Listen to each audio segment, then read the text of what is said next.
Very confident about his abilities to do whatever he wanted to do in the ring tonight. Well, that was his exact quote, Cambrell. He said, "I can do anything I want in the ring, and Evander Holyfield can't." Well, that, of course, remains to be seen. What impressed me about Holyfield in our discussions was that he felt boxing was very scientific. He got very involved. As you'll see later on when we profile Holyfield and the training that he underwent, it's 21st century kind of techniques. They're very involved with Team Holyfield, the kinds of people they have working with him. His whole approach to what he's doing in the ring, therefore, it takes on that scientific connotation.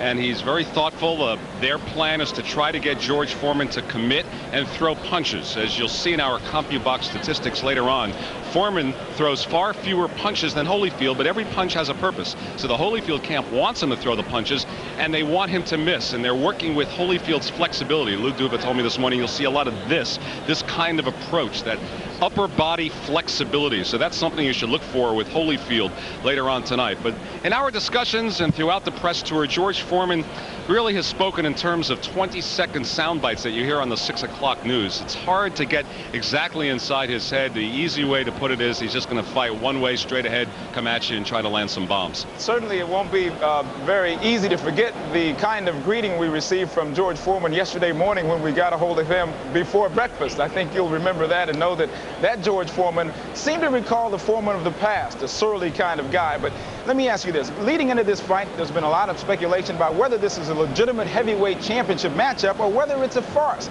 I think that as we've gotten closer to the fight, we seem to have forgotten about that and getting caught up in the actual chances George Foreman seems to have. We seem to be caught up in a mystique of whether Foreman can be able to win the fight.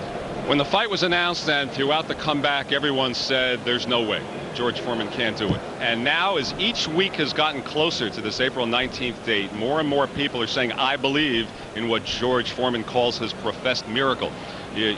Some of the most respected sports writers in America now say clear cut, Foreman will be the winner. You look at the betting that is legal in Las Vegas at the sports books, and virtually all the bets in the last couple of days, particularly at Caesars Palace, came down on the side of Foreman. Very few bets on Holyfield's side. So as we get closer, more and more people believe. I only caution you that when Muhammad Ali fought Larry Holmes, the same kind of tendencies happened, and towards the end, a lot of people were behind Muhammad Ali for nostalgia's sake. All righty, Len, we'll be back to you in just a few moments. You know, it's our second bout of this evening. We're going to be looking at a young man. We're going to be concentrating on the heavyweights, as we mentioned earlier on. We're going to be looking at a young man who's already gained a great deal of attention for his relationship with John Wayne. He's a great grandnephew of John Wayne, and for his role as a movie actor. He starred in Rocky V, and he's also established himself fairly well as a real-life boxer. In the movie, his name was Tommy Gunn. Well, his real name is Tommy Morrison, and with a record of 26-0, you get the feeling that he, too, is thinking that one day he will be the heavyweight champion of the world.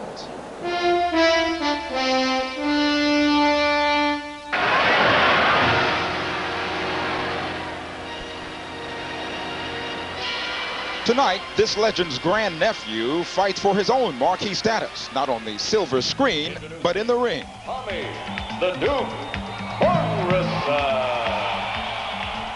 Tommy Morrison has been a tough-fighting Oklahoman since the age of 7. An all-state linebacker in high school, he walked away from scholarships to focus on boxing. Quickly powered his way to Golden Glove champion of Kansas City. Turning pro, this aspiring superstar appears to be an emerging smash. There's a left hand, Jake goes down and probably out. What a huge shot. Critics harpoon the 22-year-old for stepping in with journeyman. Despite his 26-0 record, they say he is untested and has been brought along too slowly. People need to understand I'm a young fighter. We've got a lot to learn. I got to get bigger, faster, stronger, but we're certainly on the right track. On that track, Morrison keeps hammering his rivals, hoping to convince those skeptics. Push. Good left hand, down goes Trellis. In a hurry at 227 pounds. Another first-round knockout for Tommy the Duke Morrison. A devoted student of the fight game, Morrison compares himself with some influential idols. I like the history of the sport. If you put Rocky Marciano and Floyd Patterson together, you'd have me. I think that's me. Explosive power drives his perfect record. But like the real Duke, one of the keys to this Duke's success is promotion. fighting, as Tommy Gunn in Rocky V generated more recognition for Morrison than his real-life battles in the ring. You realize I don't come from the same streets as you do, man, but I'm hungry, like you were. I mean, fighting is all I got going in my life. In a previous Hollywood fantasy, Rocky took on the Russian menace Ivan Drago. Tonight, Morrison imitates art in his showdown with Yuri Vaulin, a great red Hulk who leads an invasion of newly turned pro Soviet boxers. Meanwhile, Cannon is punched to the canvas here in the first. He's through. Right now, he's having that Yuri feeling. You will lose. Let's do it. But this is not Gunn versus Drago, and the showbiz bounce only goes so far. Morrison has had his scripted moment on the screen. Tonight, he portrays his real role in the ring. Hopefully, life will imitate art. I won the championship in the movie, and that's what I'm looking to do in reality. Once again, it is fight time. Part 2 of TVKO's triple header, Tommy Morrison against Yuri Vaulin. And for the call of the action, let's go now to ringside to Lynn Berman and Joe Goosen. Lynn? Thank you very much, Cambrell Marshall. And Yuri Vaulin is already in the ring. He is a southpaw. He is a Soviet. And here's a look at Tommy Morrison. You know the face from Rocky V. And boxing people, Joe Goosen, know that he's got the equipment and the tools, but I think the acting role in the movie means now he has to prove himself even more. Well, it's caused a lot of confusion with the general public. They think he's Tommy Gunn, the actor, not Tommy Morrison, the fighter. But let me tell you something. He's been fighting since '87. He knows what he's doing. In fact, if you saw the movie, he's a little bit better fighter than he is an actor, but not a bad actor, Glenn. But he can fight. He's got a great left hook, and he's going to need it tonight. Because from what I understand, and I learned from him from going to one of his workouts, that he's got a badly injured right knuckle on his right hand. All right, something to watch out for. Let's take a look at Goosen's corner, and let's start with Tommy Morrison. Joe? Well, he's got several keys to victory tonight, and Morrison, what he's got to do is he's got to apply a lot of pressure is the first thing he's got to do. He's got to slow Vaulin's movement down, and he's got to keep Vaulin moving to his left because that bad right hand. He's got to set him up on the left side, and then he's got to work that body. This guy's had 300 amateur fights, Vaulin, and he's a slick two-time European champion. He's got to slow this guy down and be able to bang him along the ropes and maybe take him out. Here is Yuri Vaulin, the southpaw, Soviet, a bit awkward, thinks he's been taken lightly. He's upset that Morrison is already looking forward to his next fight and past him. Lives in Yonkers, New York now after coming over from the Soviet Union. Joe, what's the Goosen corner spotlight on him look like? Well, Vaulin, he's got to use that 6'4" height and reach advantage, but he also has to stay off the ropes. Don't get trapped on the ropes. When Morrison's got you there, he usually finishes you there. And he's got to get respect by hitting Morrison with some of those good straight punches that he does throw. In fact, those are the two best things he does, left and a right, or a right and a left, I should say. And then he's got to finish his combinations. Been criticized for not throwing enough punches, Len. Right. They say he throws 1-2 punches and that's it, and he backs out. Stops, starts. Right. Stops, start. Not a fluid fighter. Right. Tommy Gallagher says he's got to get the respect of Morrison by stepping to the side once in a while and dropping a hard left hand on him and let him know that he can punch also. And Vaulin's professional record, 10-1 with 6 knockouts, but that's misleading. He's had a couple of hundred amateur fights. He's 1987 European amateur champion. He's a World Cup champ, so he's had the European experience. But over here as a professional, just those 11 fights. And Tommy Morrison, the 22-year-old Arkansas native, lives in Kansas City, 26-0 with 22 knockouts. And he bristles at the suggestion that he's the next great white hope, as people like to say. One, he says it's a racist comment. And number two, he says, I don't want to be lumped with those other guys like Trevor Berbick and Jerry Cooney. Well, none of them really made it to the top. That's why he feels it's a jinx to be called the great white hope.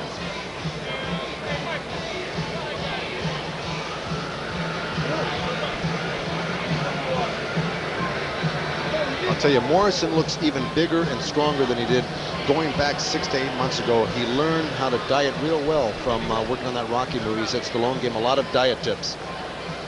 All right, in the tail of the tape for our heavyweight fight tonight, Vaulin 5 years older, 2 inches taller. Morrison has the weight advantage. Morrison's been a pro for 2 years. Vaulin 1, but as we've noted, both of them have had a lot of amateur experience. And let's call on our Nevada State judge, Cindy Barton. What are the rules for this fight, Cindy? Well, Lynn, we're New Jersey State rules again for a 10-round fight. It's a 10-point must system. Referee does not score the fight. Standing 8 count is in effect. The 3 knockdown rule is in effect. The bell cannot save the fighter in any round, including the 10th, and the doctor can stop the fight. All right, so it's time for the introductions of the fighters. Let's go to our ring announcer, Michael Buffer. Ladies and gentlemen, this bout is scheduled for 10 rounds. It's in the heavyweight division, and the referee for this contest is Steve Smoger. Introducing first, fighting out of the blue corner, he's wearing the red trunks and weighs an even 209 pounds. His professional record, 10 victories with 6 KOs, only 1 defeat. He's originally from the USSR, now fighting out of Yonkers in New York. Ladies and gentlemen, let's welcome Yuri Vaulin. And fighting out of the red corner, wearing the black trunks with red, white, and blue trim, he weighs an even 223 pounds, undefeated with a record of 26-0, 22 KOs. From Kansas City, ladies and gentlemen, he's one of the top-ranked heavyweights in the world today, Tommy the Duke Morrison.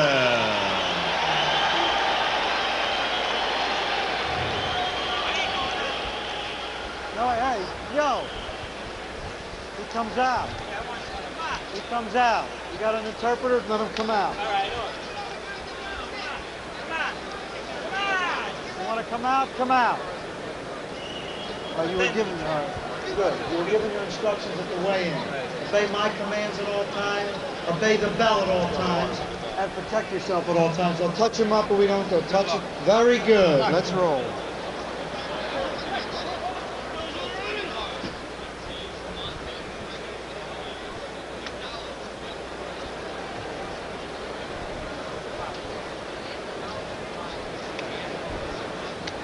Joe, Vaulin's one of several Soviet fighters that was brought over by Lou Falsino. Is there a common thread that runs among them?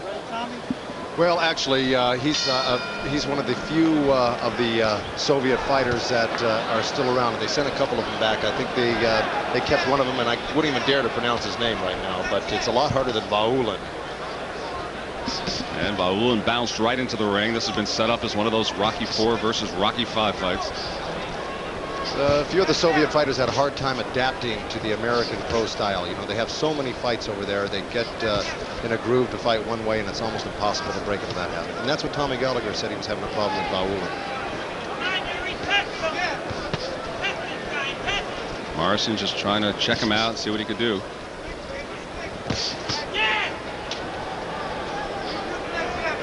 Well, Vaulin's moving the way that Tommy Gallagher didn't want him to move, and that's to his right. He wanted Vaulin to move to his left, to stay away from that big left hook of Morrison's. And Morrison slipped down. Referee Steve Smoger.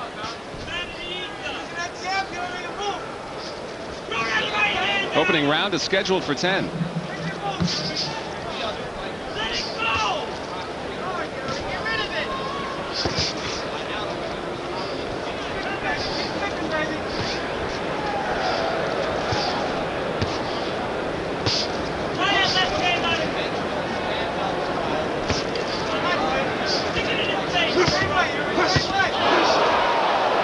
Crowd reacts to Morrison's aggressiveness. Vaulin took that shot real well. It hit him on top of the head, but it still landed very solidly and didn't seem to affect him in the least. Morrison had told us you see him dipping down. He wants to work the body a bit, but hasn't done it yet.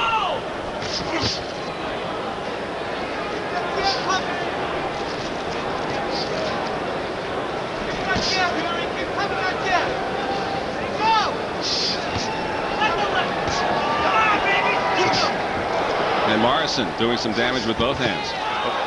Roundhouse right glances off the head of Vaulin. Tommy Gallagher, Vaulin's trainer, told me he wants him nowhere near those ropes. He's got to stay in the center of that ring and use that jab. And as a matter of fact, he's got a beautiful jab. It comes out straight, comes out fast and hard. But he hasn't done much other than throw that jab. Vaulin hasn't. That's the punch again! You hear Gallagher screaming for him to throw that left hand. He thinks that Morrison's open for it, and Vaulin isn't responding.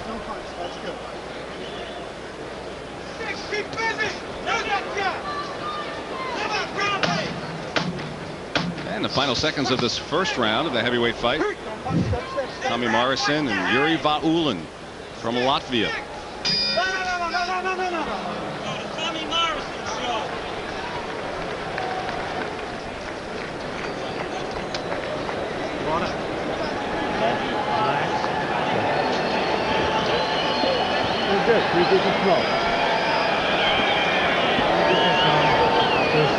Ladies and gentlemen, this lovely round in the ring at this time. This is Well, you know, you can't really hear too much in the corner right now, but I got to assume that Morrison's corner is telling him to stop following him around and cut off that ring and hit the body more. It's something that he said he was going to do, and he hasn't. Of course, on the we're a little bit closer to Vaulin's corner. And they are speaking English. Vaulin doesn't speak much of it, but understands a little bit. Throw this. Well, Tommy Gallagher, Vaulin's trainer, urging him to throw that left hand, but it was a nicely fought round for Vaulin. Round two.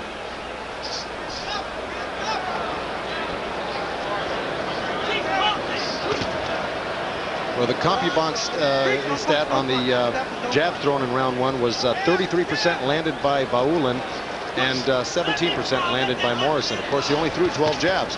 There goes that left hand that they were asking for, and he's landing it. Vaulin getting some punches in there.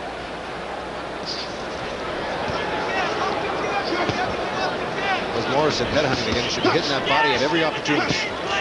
Morrison swinging and hitting air. Well, this kid's an elusive target, this Vaulin, and his head, he leans back, he's tall, he should be hitting that body. It's the closest thing to him.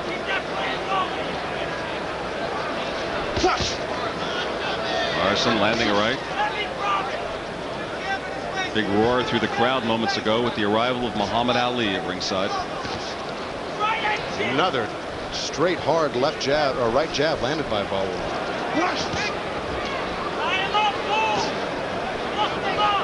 Morrison's starting to look puffy already, and it's only been a round and a half. Well, they said they expected the fight to be difficult, that Vaulin was awkward. They wanted to get Morrison some rounds. But they had already looked ahead and tried to book Ray Mercer for August. Well, they might have been putting the left for Morrison.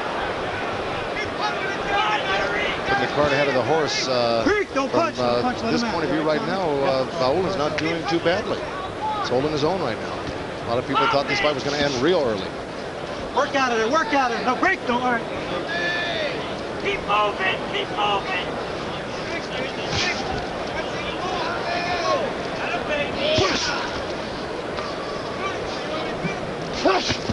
Little blood around the mouth of Morrison. Well, he's taken several jabs right off the chin, and that opened him up rather early. Hands up, hands He's up. certainly in a dogfight here against the Russian fighter.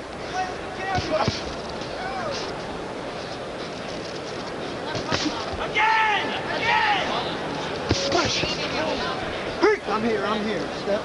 Well, it looks like they've been working on Vaulin's killer instincts here. Tommy Gallagher said he had a hard time getting him to really open up on his opponent, and here he looks like he means business tonight. He doesn't want to just win. He wants to do some damage tonight. Look at that, putting a three-punch combination and getting out. This is what he got to do all night to win the fight.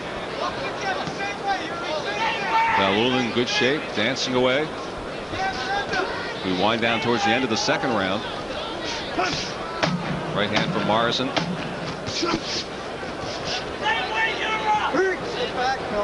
Well, you know, Bill Caton, Tommy Morrison's manager, told me they might have made a mistake taking this fight because of the awkwardness of this southpaw, and unfortunately, it's turning out to be true.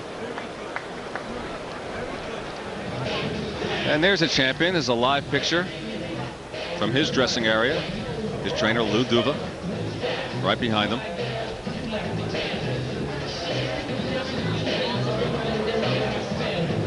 The man who has somewhat been overlooked in the promotion, even though he is the undisputed world heavyweight champion. George Foreman has garnered all of the attention and a good deal of the support.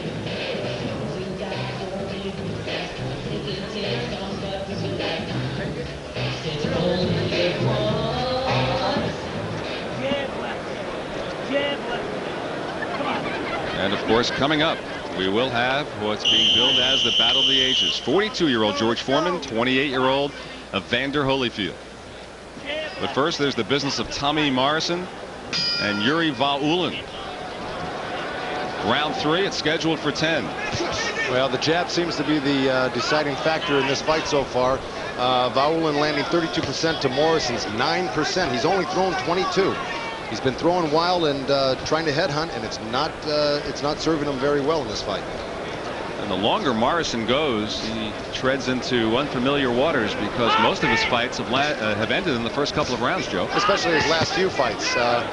He fought Pigland Thomas, knocked him out in one. Quick Tillis. James Quick Tillis. What has he had? About 20 knockouts in his last 22 fights, I believe.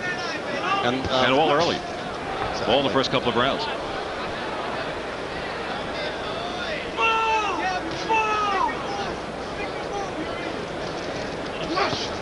Well, Tommy Gallagher telling Vaulin to move, and the one time he didn't, he got caught with a left hook to the head. That's what he's got to do, use that mobility and get out of the way of these big bombs. You mentioned something that nobody knew, Joe, that Morrison has an injured right hand. Do you think that's telling a tale? Well, you know, he did. He had a severely injured knuckle, and in confidence he showed it to me, and I didn't say anything before the fight, but now that it's going on, it won't make a bit of difference. But he really hasn't been throwing it that much, and I've seen him knock out quite a few guys with that right hand, but right now he's limited. He hasn't been throwing it very much at all. It may be bothering him. You see, he didn't follow up with that left hook. He should have thrown that right uppercut right into the midsection after that. In fact, he doubled over in pain and fell to the canvas during sparring when he hit his sparring partner, Jerry Jones. Oh! And Vaulin landing. He staggered Morrison. Morrison has never been down in his career, and he wobbled there. He's got to stick to his game plan here, Vaulin. He shouldn't get overly confident because Tommy is still strong, even though he wobbled him. But this is the point where Tommy Gallagher said Vaulin needed to go after him now. Don't let him off the hook. Don't let him back in the fight. He's in, but he's holding on. He should stick to the outside. He's landing from the outside. Why quit there? And he lands again with a left. Vaulin putting on a show in the 3rd round. Putting on a show and catapulting himself to the top of the heavyweight division. If he takes out Morrison, he's rated in the top 10 in all 3 categories here. And Morrison landed a left, but after paying the price. Morrison cannot just be content to throw those punches and stop. He's got to throw those punches and step to the side, get out of harm's way there. Don't be in line for a counter shot from Morrison.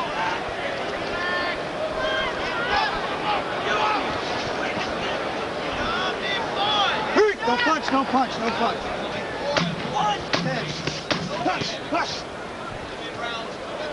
A strong round for the underdog, Yuri Vaulin, who's taken over control of this fight through 3.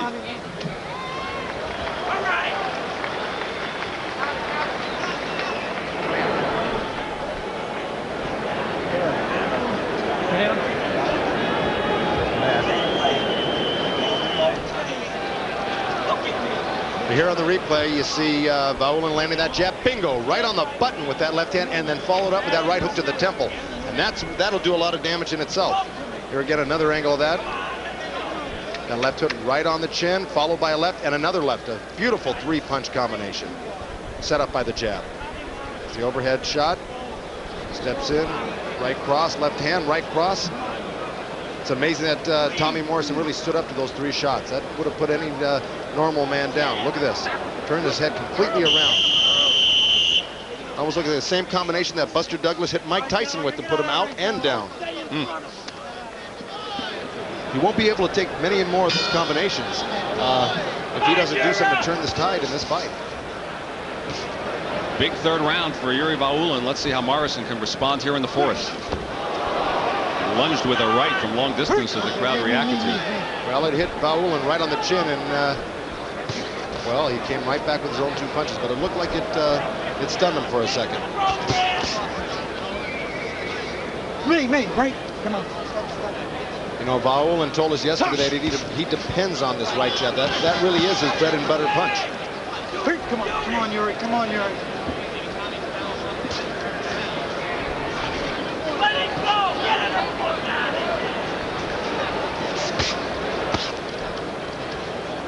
I'm here. Okay,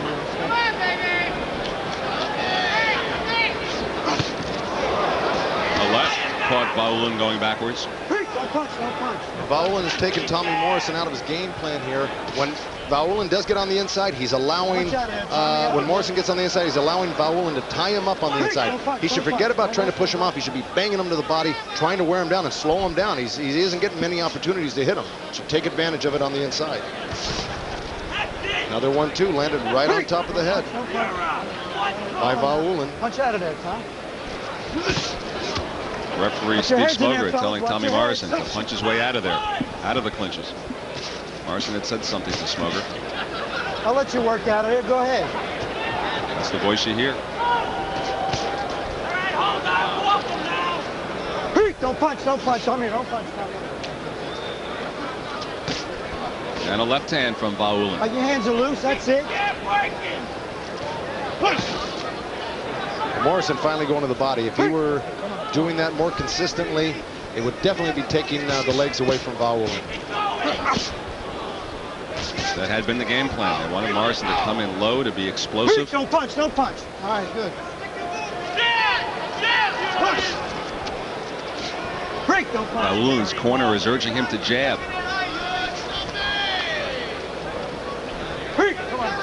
Yuri, stop holding Yuri. Come on,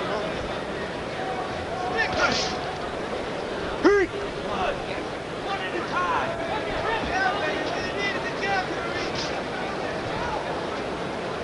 Don't punch, don't punch. The pace has slowed down a lot here in this round, but they certainly expended a lot of energy in these first 4 rounds for heavyweights. A lot more clutching and grabbing here in the fourth. Oh, dynamite. Vaulin with another fine combination.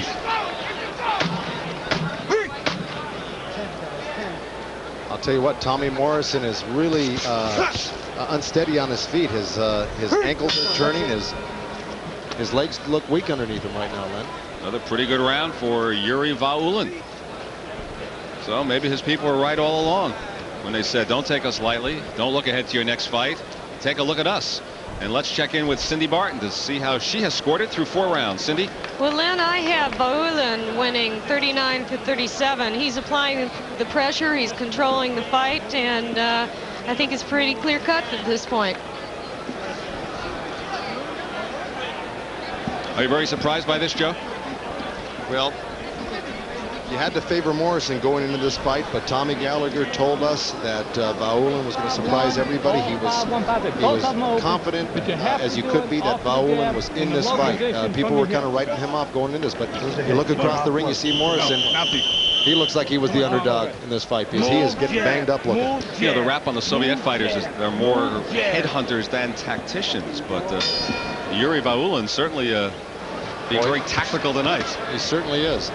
Tommy Gallagher in the corner told him to jab, move, jab, move. He knows the other punches will follow. He just doesn't want him standing still until Tommy Morrison is almost out or completely tired. Because he's still dangerous. Get off his neck, Yuri. No, no. Come on.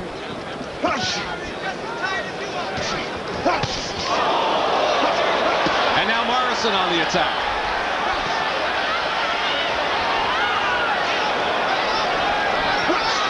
Morrison missing wildly on that one, but for the first time, he stunned Vaulin. Well, just like I said, he was still dangerous, and he's got him rocked. Let me tell you, and Gallagher was worried about that.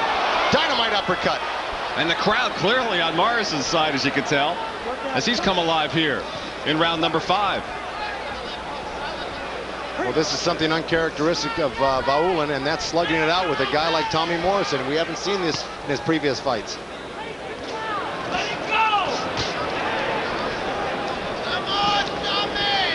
Work out of it. You're loose. You're loose.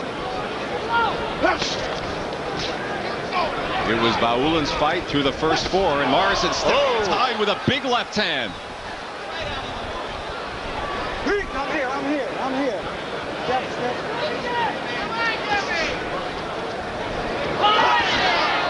And Vaulin's hurt. Body shot. That's it. They may stop the fight here. Doesn't look like he can continue. He looks like that shot took everything out of him. 7, 8. Okay. Gallagher telling him not to quit, and he doesn't. But he sure looked on the verge of it. break, step. Oh, and Vaulin hurt again. Turned his back. That's got to be it. A fighter turns his back. I can't believe that Smoger is actually letting him get away with this. 4. That's it. That's it. Tommy Morrison, who was in trouble and rocked in the 4th round but did not go down, ends it in the 5th. Well, he finally decided his corner had to have told him to go back downstairs or finally go downstairs because he didn't do it in the first 4 rounds. And that's what turned the tide for him. 206 of the 5th. 206. At 206 of the 5th round, that'll be the official time. And Tommy Morrison goes to 27-0. 206 of the 5th.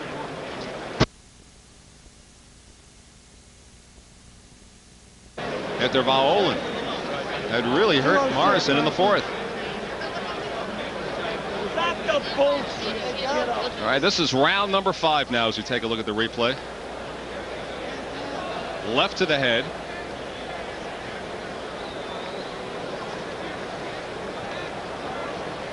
Morrison jumping, strong, solid left.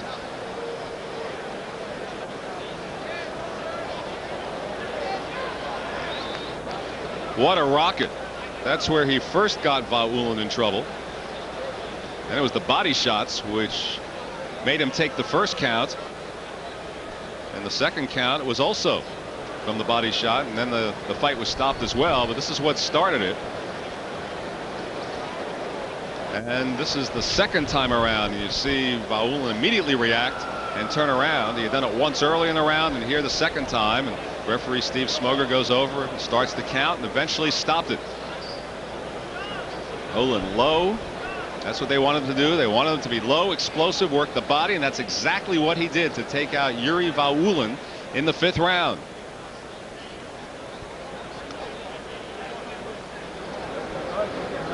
Quite a performance by Tommy Morrison.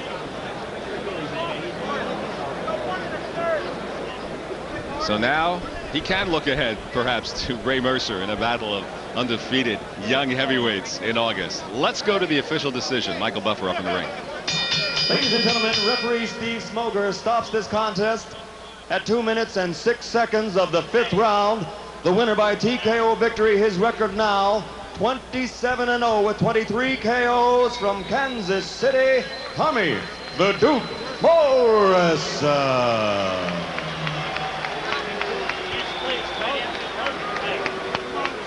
Let's have a round of applause for a very, very game Yuri Vaulin from Yonkers, New York, by way of the Soviet Union. Let's give him a hand. All right, the final CompuBox statistics, the number of punches thrown, Vaulin way more than Tommy Morrison. Morrison's percentage just a little bit better, but you saw the big left hand to the head that started the problems for Vaulin, and then it was the succession of body shots that led to the stoppage at 206 of the 5th round.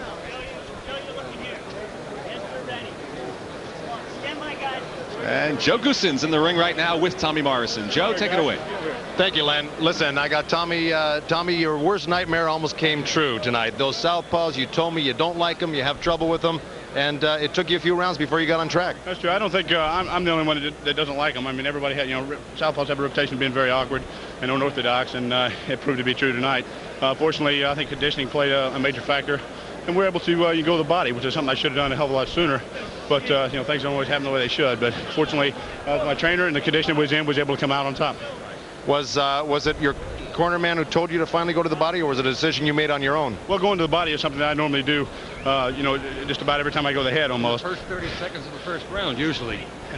And that's why we've been successful in the past with the body shots. But I'd like to say hello to everybody back in Kansas City and Oklahoma. I'd like to wish my dentist, Bill Bush, happy birthday.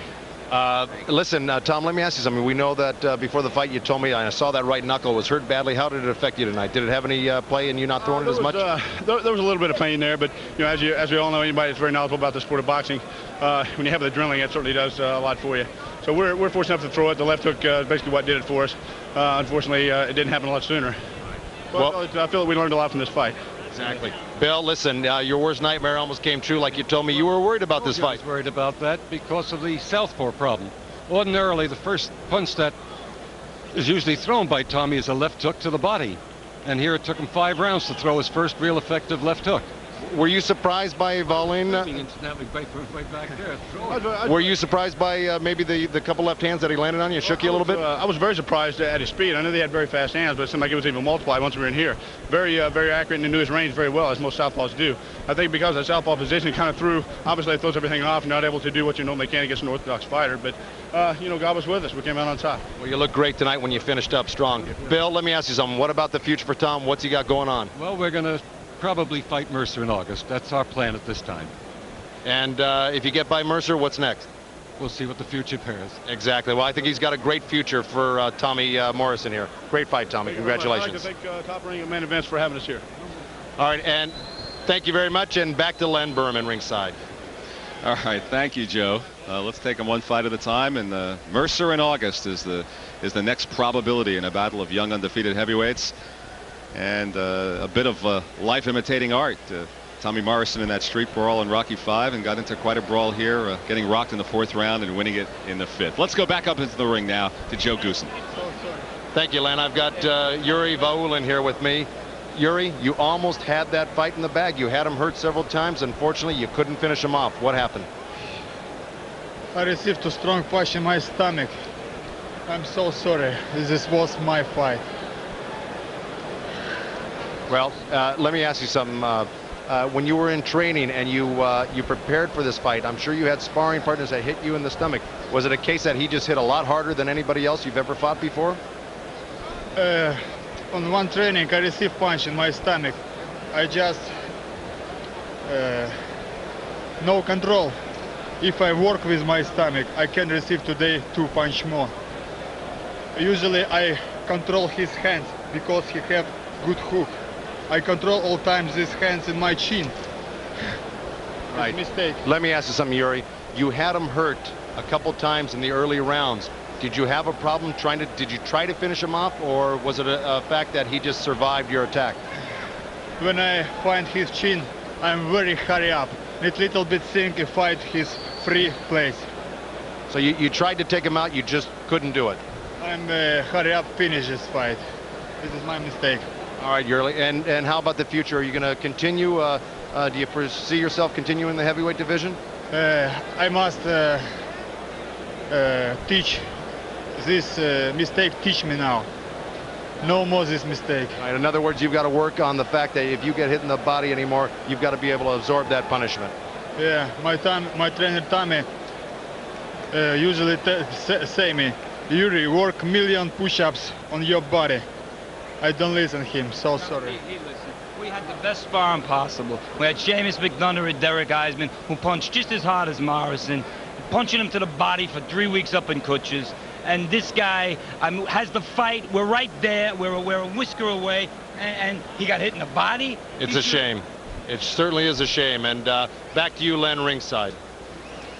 All right, thank you, Joe Goossen. And Yuri Wallin trying to apologize for what he perceives to be mistakes, and Tommy Gallagher may have very well have been a function of the type of thing we talked about earlier, where Wallin had a guy in trouble and, well, he never did finish it off. Didn't have that killer instinct. Let's take another look at that 5th round from our handheld camera up on the apron and ring apron here. All right, this is the Look at him there, Tommy. Push out. Inside look of the 5th round. Now remember, Wallin had come on strong in the 4th. And he had rocked him. And now we had said at the time, let's see how Morrison can respond. And he certainly showed us all. That was the left hand that started it, that we replayed several times. Now keep your eye out for the body shots.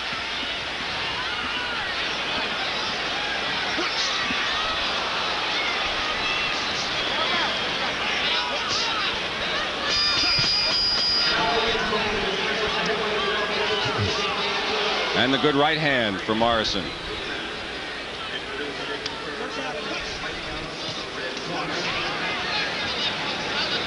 Keep your eye out for the first hard body shot that Wallin called my mistake.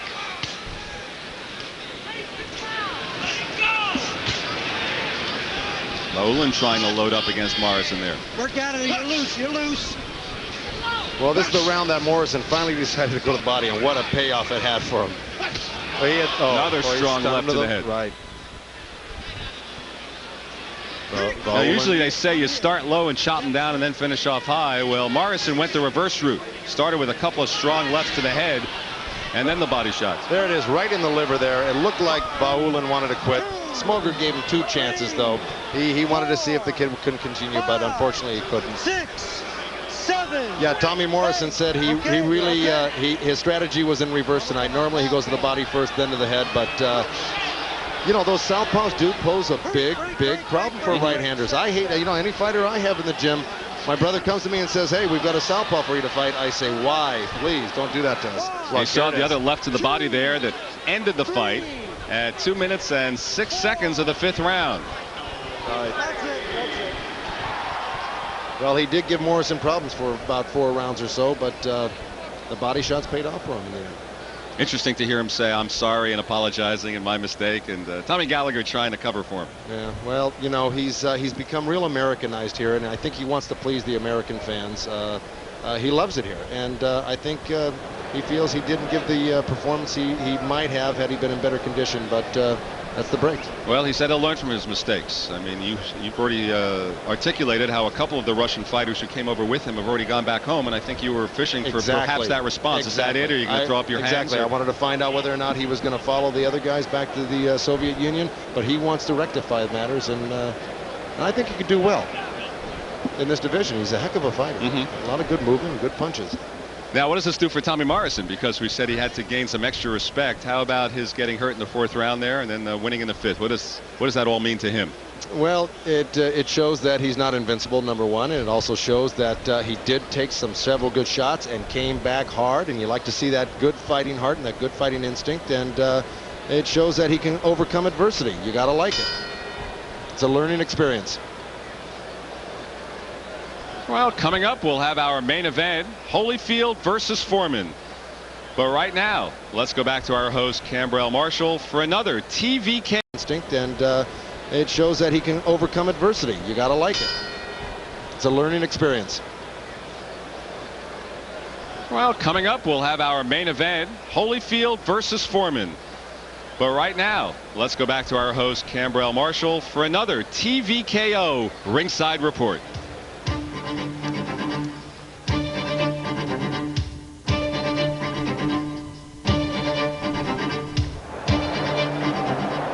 Well, the doubleheader now by the wayside. Paez and Suarez, the technical draw. Tommy Morrison, the winner so far, but the big win is yet to come as the Atlantic City Convention Center gets ready to rock and roll.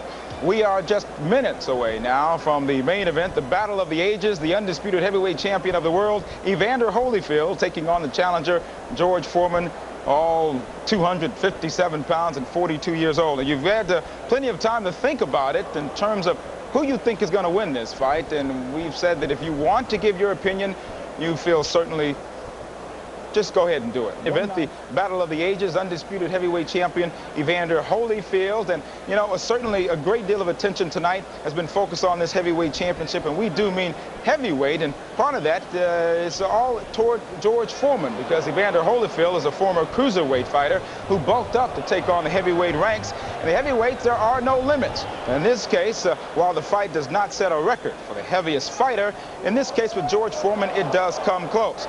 The weigh-in gained so much pre-fight attention that it was broadcast live via satellite.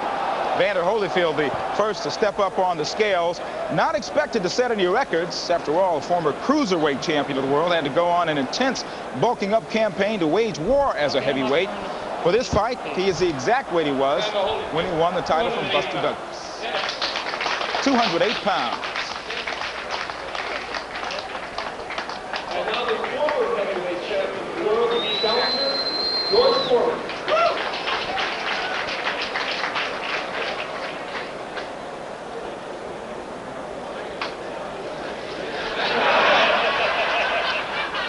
Every little bit counts with Foreman.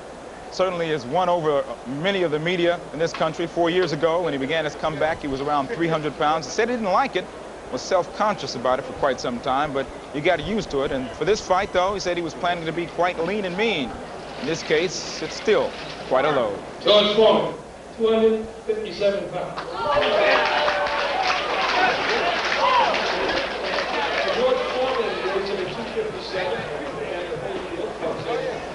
This kind of fight, heavyweight championship of the world, attracting a great deal of attention, certainly from the media around the world, and plane loads of media stars and celebrities came from all over this United States to be on hand for this fight. As much to be here as it is to be seen. I want to take a look at some of the stars who showed up to see the heavyweight fight tonight. Gene Hackman on hand. Kevin Costner, Dancing with Wolves, dancing up to the front row. Reverend Jesse Jackson. The Don, Donald Trump backstage. Randall Cunningham as well on hand. Leroy Neiman always on hand to sketch when there's a big fight around. Merv Griffin here on hand as well. Will Smith. I saw him at the crap tables earlier on. Billy Crystal. Right behind Muhammad Ali, by the way. Joe Piscopo as well. The stars of stage and screen. And there is, of course, former heavyweight champion of the world, Muhammad Ali, and they got a big standing ovation when he came in as well. It's always nice to see when the former champion gets that kind of ovation from the crowd on hand. You know, many times the weight of a fighter will make a difference one way or the other, but you think back 17 years ago when Muhammad Ali stepped into the ring against George Foreman. Foreman was a bigger fighter. In that case, it was brains over brawn, and Ali came out on top with the heavyweight championship of the world. Now, tonight's fight certainly seems to be one where there is no lack of opinion. Certainly, Evander Holyfield is the finer-tuned athlete, but there are many who give George Foreman a big chance to win it. Well, we took our own TVKO unscientific canvas of predictions, and here is the result. Well, I think the attraction is that obviously George Foreman is a tremendously charismatic figure, and because we know he has tremendous power, and because we know that Evander Holyfield, as a heavyweight, has been rocked a couple of times, it makes you feel very much that George Foreman has a chance. I think Holyfield's going to win it by a knockout in about 7 or 8. I think that what he just has to do is to wear George down. I think if he fights a foolish fight and decides that he's going to try and outslug the old man, he could very well get knocked out because nobody has ever outpunched George Foreman. I like George Foreman's hairstyle and his age, but I'm going to go with youth, and I think Evander's ready for this one. I think he's going to win it. I think the sentimental favorite's got to be George Foreman, the hamburger-eating 45-year-old preacher. Everybody across the country would love to see the underdog win. If Holyfield can stay away from getting one serious blow from George, then he very well should be able to win the fight, but I wouldn't count out the possibility of George coming out victorious. I would advise George to get his money as quick as he can because he's going to get knocked out in this fight. George can't fight anymore. He can get you out of there. He's a heavy-handed puncher. I don't care if he's 60 years old. He can still whack you if you're there to be whacked. Good luck, George. I'm with you. I think George needs to come out and get Evander into a street fight immediately. Not that he couldn't go 12 rounds, but I don't think that's got to be his thought. I think he's got to go in and show Evander that he deserves respect, that he can punch, that he can hurt Evander at any time. Being old myself, I'd like to see George win, and I think a lot of old geezers out there would. But I think, so your heart probably says George, but your head has to say the younger, better conditioned man. You have to be vicious to be great. And Holyfield is as vicious as any fighter I've ever seen inside the ring. I think it's going to be an easy fight for Evander Holyfield if he comes in and works George's body and then goes up to the head. I predict the fight won't last 2 rounds. If George lands a big punch, who knows, but I don't see it happening. Evander Holyfield's going to win, and this is why. In about the 4th round, Evander's going to take a biscuit out of his shorts. He's going to throw the biscuit to the right, and Foreman's going to look at it to try to eat it, of course, and he's going to give him an uppercut. Foreman's going to go down. Evander Holyfield's going to win the fight in, let's say, 4 or 5 rounds, whenever he can get the biscuit out. George, go do it for the old guys. Both of them guys are much bigger than I am. They can take me at any time. So I'm not going to predict. I predict a great fight.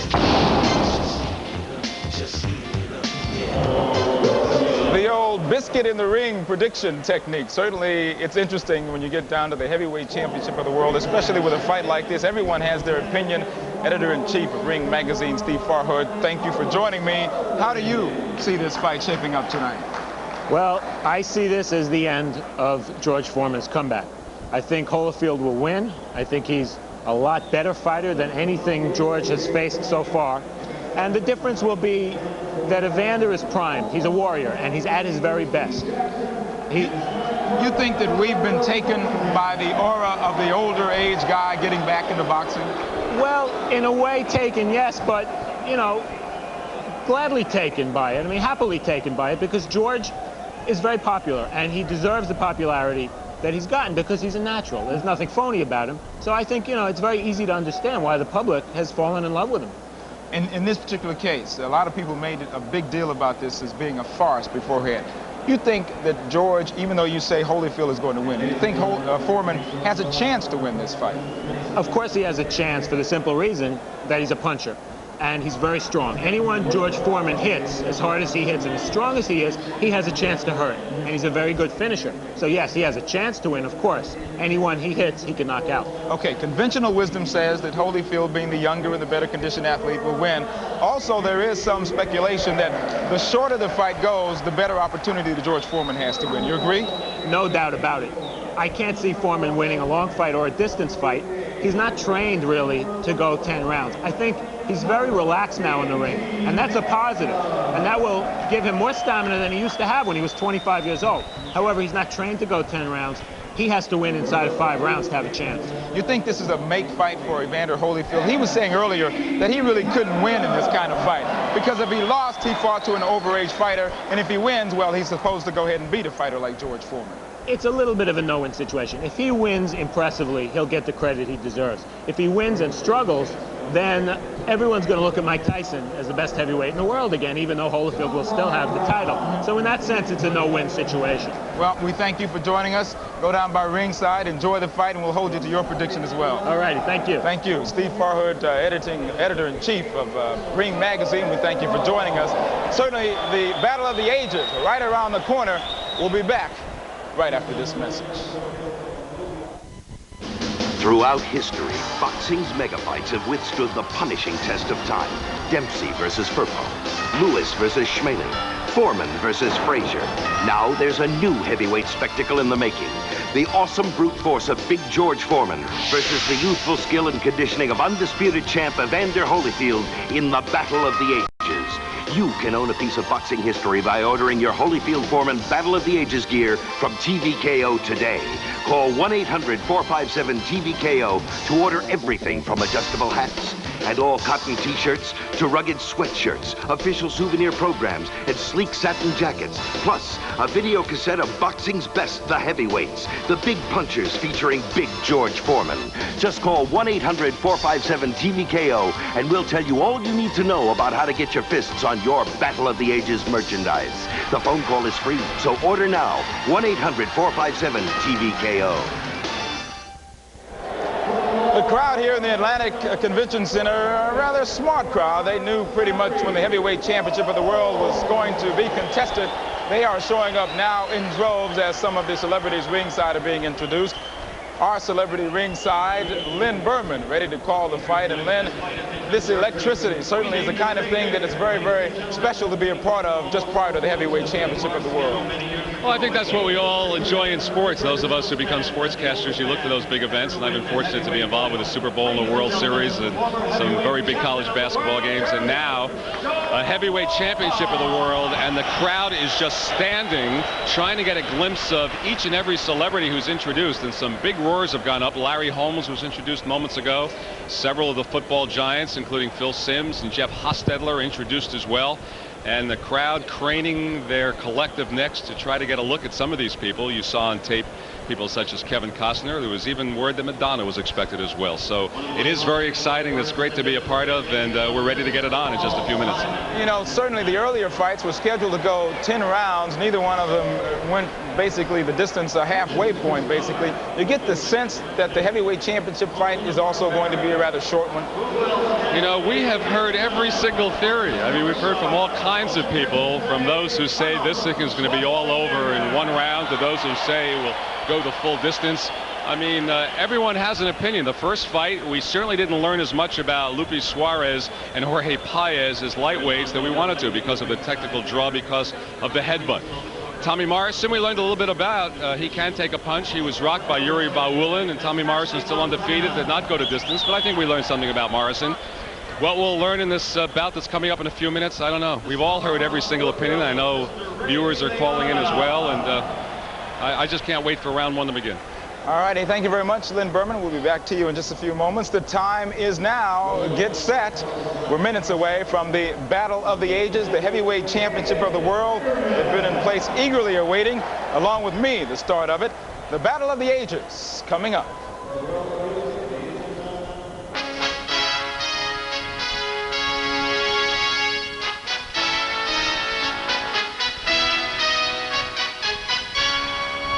This is a great event. It's going to attract people from all over the world.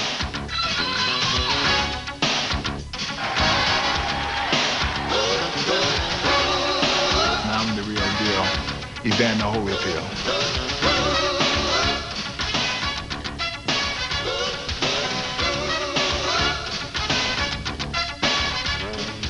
The world will see for a fact that you can't count a man out, not because of his age.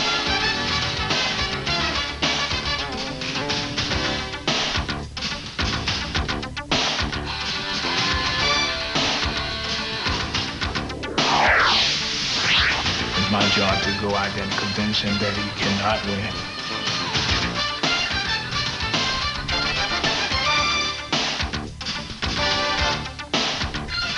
If I win, it's not a victory for George Foreman, it's a victory for mankind.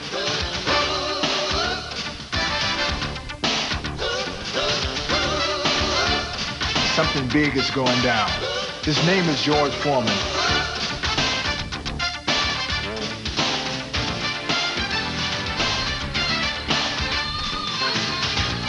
I'm just one song away from being a heavyweight champion of the world. Let's party.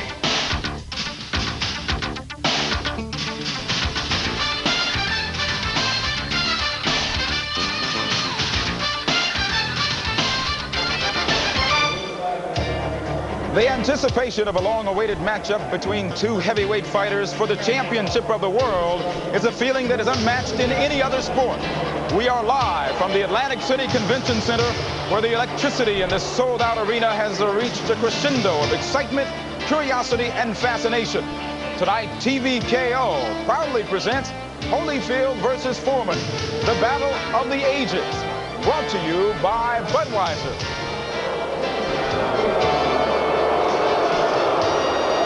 The excitement beginning to build now to a fever pitch. The crowd senses that the heavyweight championship of the world will be contested in just a few moments. The reigning heavyweight champion of the world, Evander Holyfield, was only 5 years old when George Foreman won his Olympic gold medal. A gold medal that eluded Holyfield because of a referee's controversial decision in the '84 Olympic Games. Well, the real deal, Evander Holyfield, shook off that disappointment. He was fighting as a cruiserweight, won that championship, bulked up, and was able to win the heavyweight championship of the world by beating James Buster Douglas.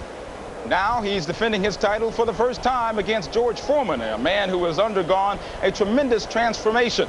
14 years ago, Foreman retired from boxing to preach the word of God. 4 years ago, he came back. 24 undefeated fights later, he steps into the ring, and as Lynn Berman reports, firmly believes that it's his destiny to become heavyweight champion of the world. Tonight's fight has been dubbed the Battle of the Ages. A more appropriate title may have been a study in contrasts. Evander Holyfield is 28 years old and the heavyweight champion of the world. He's a young lion who considers his age to be a sign of stamina. In the other corner stands 42-year-old George Foreman and his mentor, the legendary Archie Moore. To them, age means wisdom. The thing about being a fighter at my age better qualifies me to handle victory, of course, and to avoid being defeated because I know all the pitfalls in boxing. During Foreman's incredible comeback, he's made age his rallying cry. It seemed to always be the topic of conversation. How old are you? 39. No! You're at least 42. For Archie Moore, who won the heavyweight title at 39 and continued to fight well into his 40s, there is nothing unusual about George's comeback. When I told him I was getting ready to get back into boxing, I said, what do you think about the age? He said, listen, George, you're still a growing boy. Holyfield, possibly the best conditioned fighter in boxing, has not taken Foreman lightly. But he still finds it hard to imagine that George, even with all his wisdom and experience, can beat Father Time. I just think, you know, at 42, with all the confidence and all the power, you still got to be able to motivate your body to do the things that your mind is asking you to do. In a way, that's exactly what Archie is counting on. He really feels that through his guidance and sharing his knowledge, George will be able to win mind over body. He won't fail to win this title back. All the people who want to bet on the younger man, they can bet on him. I'm going to stick with the older man. George is going to win this fight. As far as the training goes, Holyfield's is second to none. Possibly the most extensive program in boxing history. His camp seems like something out of the 21st century. His trainers call him the most dedicated fighter they've ever had. I love the game of boxing. And by me loving the game of boxing, it's not a pain to get up in the morning to do what it takes to win. From aerobic training to extensive weights to cardiovascular endurance, Holyfield is monitored every step of the way. His training and routines are specifically designed for him. For Lou Duva and George Benton, who came up through the old school, this has required some adjustment. You're not going to stop fight tech, and I think it's here to stay, and I think it's a good thing that if it applies and it works for my fighters. That's all I'm interested in, what works for my fighters. In the Foreman camp, George works with Archie on the strength and tactical aspects of his game. It's been an even blend, physical and psychological. This is training, refining, encouraging to make George feel that championship urge. George's tremendous punching power has struck fear into everyone he's faced. The Holyfield camp is no different. They know that stamina alone will not topple Foreman. We got a George Foreman in front of us now. We got a big guy that can punch, strong. So we have to learn how to handle that. When it comes to weight, the experts have accused Holyfield of being too small and Foreman too large. When I first moved into the heavyweight division, everybody was emphasizing that I was too light, and it started bothering me, and so I was trying to put on weight just to satisfy everybody else. Now I realize that the weight really don't make a difference. It's, you know, how I perform. Holyfield has put on 30 pounds since turning pro. But for Duva, it's not the fighter's weight that counts. It's the power he can generate. The rap on Vander has always been that he's a small heavyweight. He's not a small heavyweight. He's a heavyweight, period. I mean, Rocky Marciano, Joe Louis. Joe Louis was 202 when he won the championship. Rocky was 186 when he won the championship. Foreman has entered the ring during his comeback anywhere between 240 and 260 pounds. For George, his motto seems to be the more the merrier. He feels weight translates into punching power. And with 23 knockouts in 24 fights, he may have a point. When it comes to personality, this may be where they differ the most. This is gonna be the big bump put on by Donald Trump. George relishes the spotlight. He seeks it out. This heart-pounding preacher has made age and potential his servant, and the press his congregation. Although Holyfield is the champ, he's kept more on the quiet side. He's content to sit back and let Foreman take the lead. He's good in what he does, promoting himself. I feel that in the game of boxing, it's coming down to performance. I feel that I'm a great performer, and when it comes down to performance and when you come down to popularity, people love a winner. For Holyfield, the championship has meant the limelight. He feels that's fine as long as it doesn't interfere with his commitment to do what he does best. On the positive side, I've got a lot of attention, and I feel good because I have accomplished something in life that I really wanted. And I guess negative, I'm a lot busier than I would want to be. And I feel that a lot of time that take away from my game, which is boxing. So the fighters have spoken. What about the viewers who decided to call in and give their opinions on tonight's fight? You'll find the results rather interesting. 4% think it's going to end in the first round with Holyfield on top. 6% think Holyfield will win it in the second round. 9% the third and fourth. You'll see that George Foreman, though, has really won a lot of converts. 11% think it'll end in the third round, 10% the fourth. If you look through the later rounds, you'll find out that there is a trend developing, and that is that most of the folks who called in seem to think that George Foreman will win this fight between the third and the sixth rounds. 11% in the fifth, 10% to 1% in the sixth. You move on down through the seventh and eighth rounds, and conventional wisdom seems to apply to the viewers as well. No one thinks this fight is going to go past the ninth round, but interesting that George Foreman has won over the fans leading into this heavyweight championship fight tonight. It is just about time to get underway, and for the action at ringside, let's go once again to Lynn Berman and Joe Goosen. Thank you, Cambrell. And the viewers poll just adds up to what everybody else has been saying here. George Foreman is the people's choice.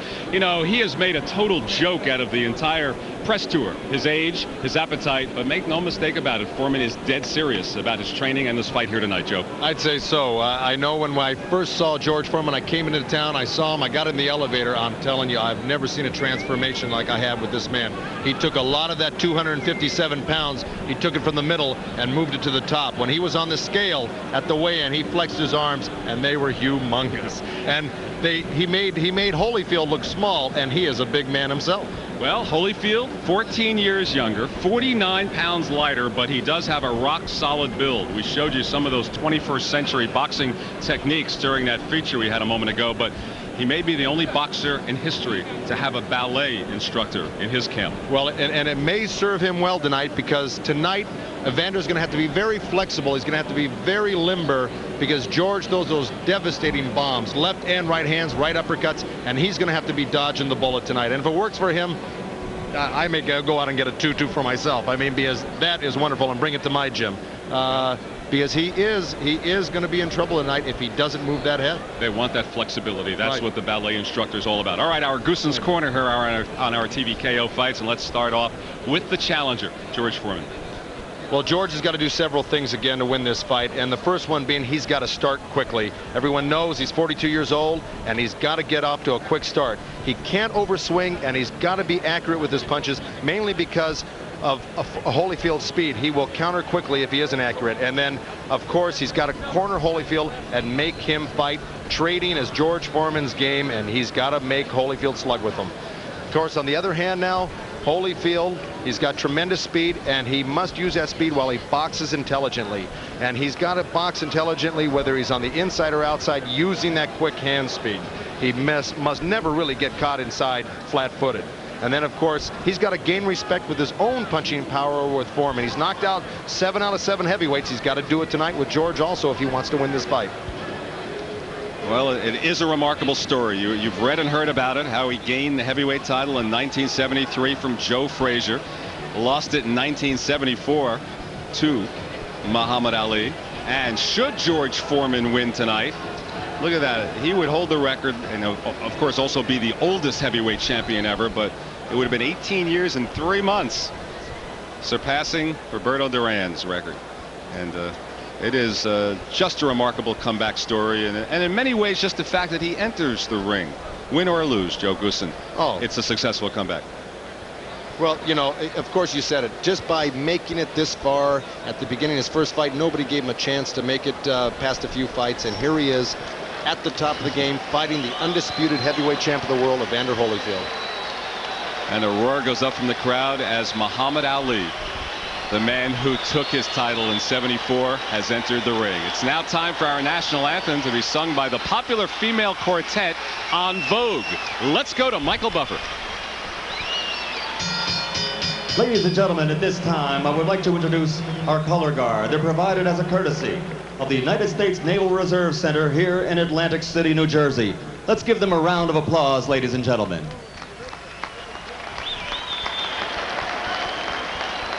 And at this time, would you all please rise for the singing of our national anthem, a very special treat here this evening. It'll be sung by 4 very lovely ladies. Ladies and gentlemen, the sensational recording group En Vogue.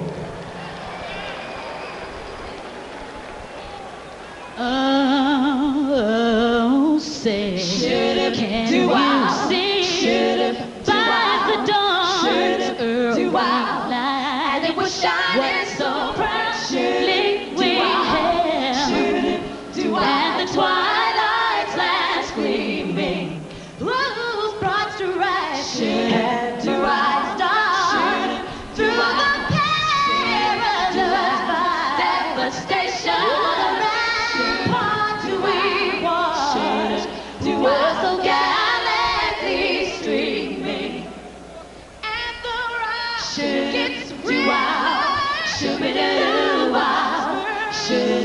2 out.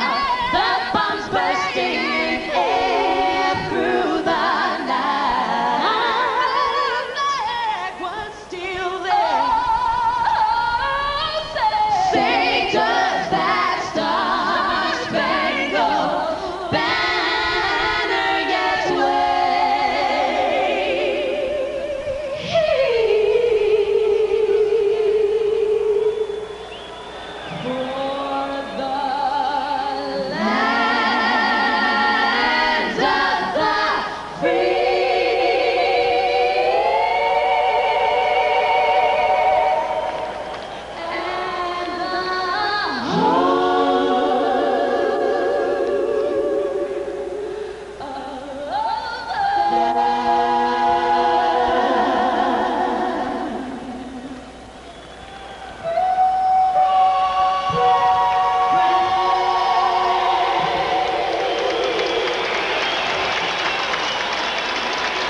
Quite a rendition enjoyed by Kevin Costner, and to his right Marla Maples, and the dozens of celebrities are on hand at the Atlantic City Convention Center, and it's fitting that standing in the ring along with our national anthem singers Muhammad Ali and Joe Frazier, two men who played such a pivotal role in the career of the man making the comeback fight to the championship tonight, George Foreman.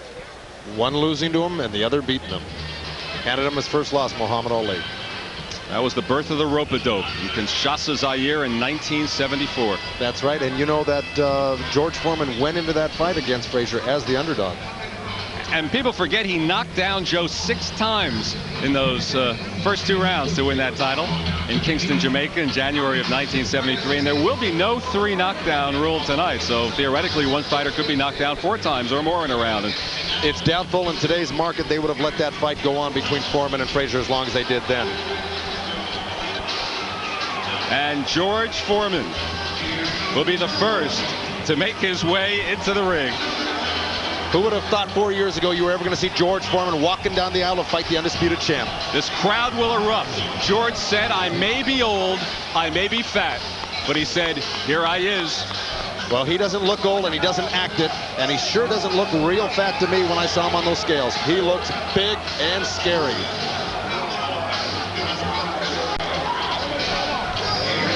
Entire crowd is on its feet, trying to get a glimpse of George. He has come down the hallway.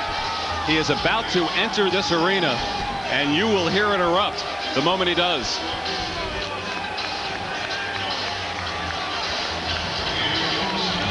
Second oldest, second heaviest to challenge. And he has now entered the Atlantic City Convention Center.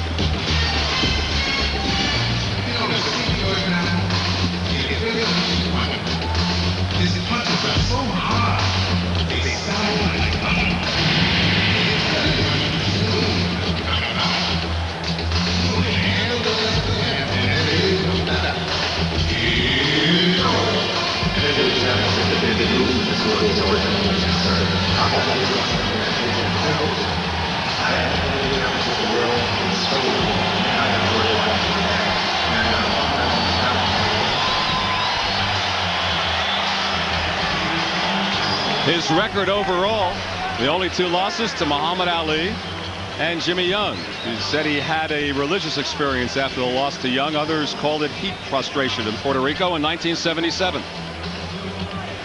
Jimmy Young not much bigger than Evander Holyfield is right now. So it has been proven that a smaller man can beat somebody like George Foreman. All along, Joe, he had predicted that he would knock out Evander Holyfield in 2, and now he's hedged a bit, saying, well, maybe Holyfield will be running from me a bit.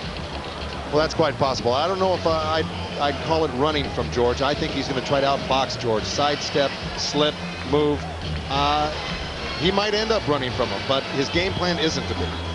People have asked all along, is this a fight or farce? And right now, your clear-cut answer is? Well, I can guarantee you that when Evander Holyfield's walking on this aisle, gets into this ring, he knows he's in for a fight. Let's talk about the ring for a quick moment. 20 by 20, and you described it to me earlier off camera as being a fast ring. What do you mean by that? It certainly is. You know, a lot of rings from state to state vary. Some rings are a little bit softer. Your feet sink in them a little bit more, slows you down a little bit more. This would favor Evander Holyfield. And here comes the champion with all of his belts, the undisputed heavyweight champion of the world, who has really taken a back seat and a quiet side seat to George Foreman.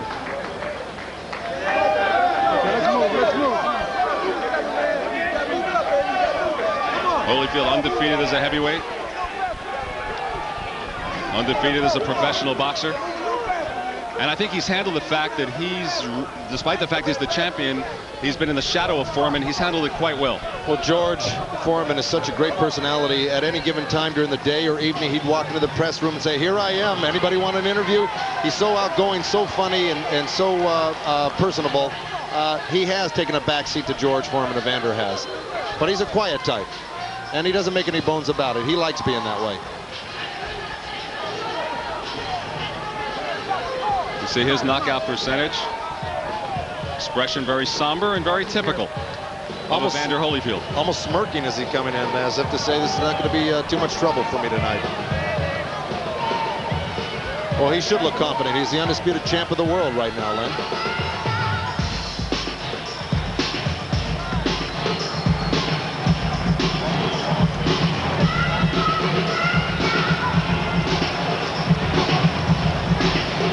And Joe, at the moment, the WBC has yet to sanction this fight. It is sanctioned WBA and IBF. It's still tied up in an arbitration. But as far as the people feel, he's the undisputed champion. No doubt about it. They've tried to take the WBC title from Evander Holyfield and failed. As a matter of fact, Judge Amos Saunders put a restraining order to stop them from taking it from him. So in the meantime, he still has it. And here's Evander Holyfield. 25-0, 21 by knockout.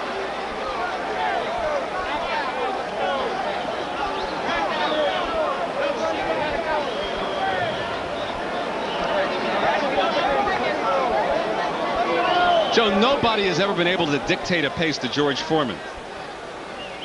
Holyfield says he has to and will. Well, on his comeback, they haven't been able to, actually. In the past 24 fights, Evander says he's going to do what he wants to do in there, and that's maneuver George around the ring and outbox him. And he wants George to punch as often as he can get him to do it and get himself tired doing that along the way. George Foreman just ran over and playfully tapped Evander Holyfield, so George is still having a good time. Let's take a look at the tail of the tape, the 14-year age difference. Height fairly similar, the 49 pounds of weight. Foreman a pro for 21 years, Evander Holyfield for just 6. And here we have the CompuBox punch stats. This is averages over the last 3 fights. Punches per round. Holyfield throws 47 to Foreman's 45, lands 28 to Foreman's 24, and the connect percentage is 49% for Holyfield, 53 for Foreman. Not bad for either of them, quite equal as a matter of fact.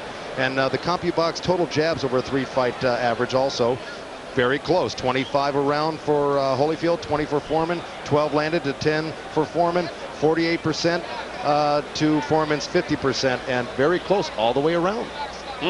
If stats have anything to do with it, this could be a very close and equal fight. Well, let's call in our resident judge from the state of Nevada, Cindy Barton, with the rules for this fight, which differ a bit from the undercard fight. Cindy? Yeah, for this IBF and the New Jersey rules, there's a 10-point must system. There's no standing 8 count this time. This time there's also no 3 knockdown rule. The bell cannot save the fighter in any round, including the 12th, and the doctor can stop the fight. And Joe, how about the third man in the ring, Rudy Battle? The referee Richard Steele became such a source of controversy with Tyson Ruddock.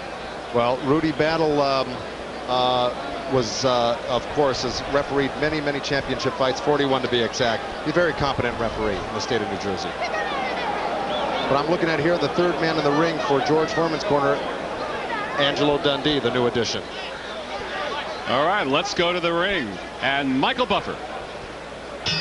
Ladies and gentlemen, Main Events Monitor Productions and Top Rank Incorporated in association with the undisputed King of Beers, Budweiser, present the featured bout of the evening.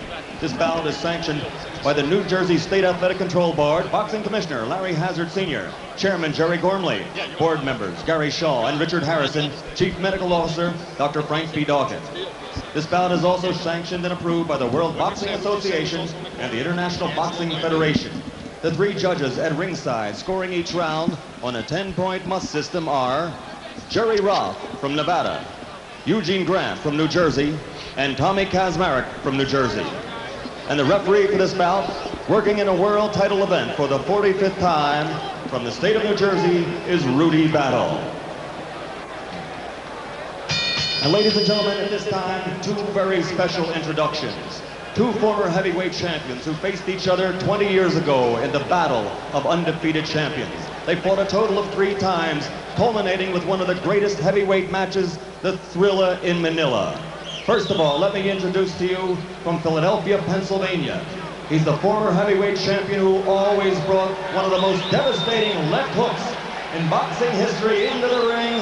Ladies and gentlemen, Smoking Joe Frazier!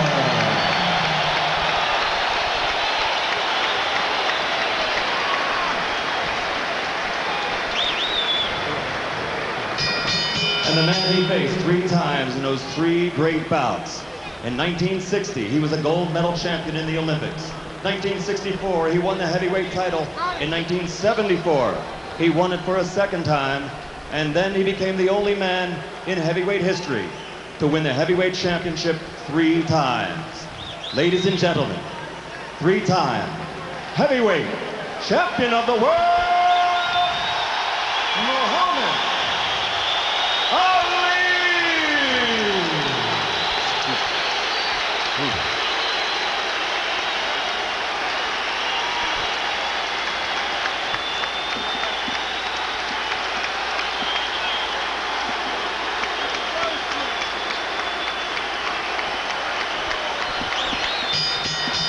And now, ladies and gentlemen, from Donald Trump's Trump Plaza Hotel Casino here on the boardwalk in Atlantic City, New Jersey, let's get ready to rumble! It's the battle of the ages. 12 rounds of boxing for the heavyweight championship of the world. Introducing first, fighting out of the red corner, wearing the white trunks and weighing in at an official weight of 257 pounds. This 1968 Olympic gold medal champion won the heavyweight title in 1973. After a 10-year hiatus, he returned to the ring in 1987, and since then his record has been a perfect 24-0 with 23 KOs. His career record as a professional, 69 victories, 65 KOs, only 2 defeats.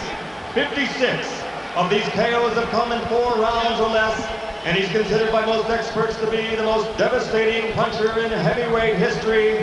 From Houston, Texas, ladies and gentlemen, the challenger and former heavyweight champion of the world, Big George Foreman!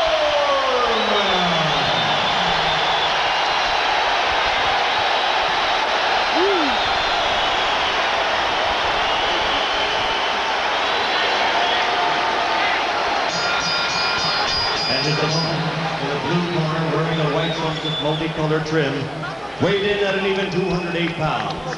He's a member of America's greatest Olympic boxing team, the class of '84.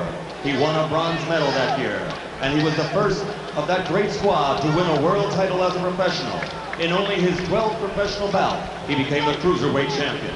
And he is now, in boxing history, the only titleist from that division to step up to the heavyweights and capture that crown also. His overall record as a professional is 25-0 with 21 KOs. More than half of his KO victories have been in 4 rounds or less, and not one heavyweight opponent has made it to the final bell. And for the last 5 years, he's knocked out every opponent he has faced. From Atlanta, Georgia, ladies and gentlemen, presenting the undisputed, undefeated heavyweight champion of the world, the real deal, Evander Holyfield.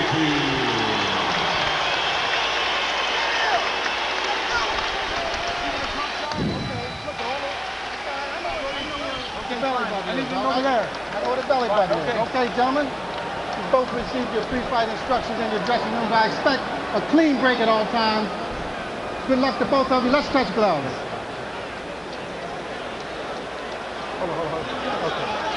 George Foreman has said, "It is my destiny.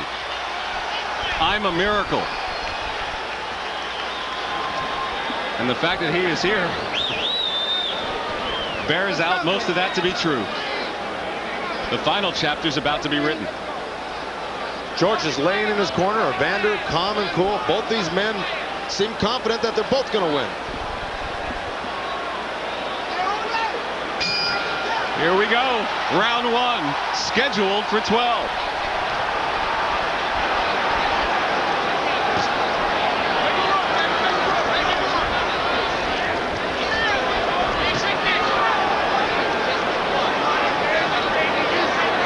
Holyfield exploring with some jabs and working the body, and Foreman has yet to throw a punch.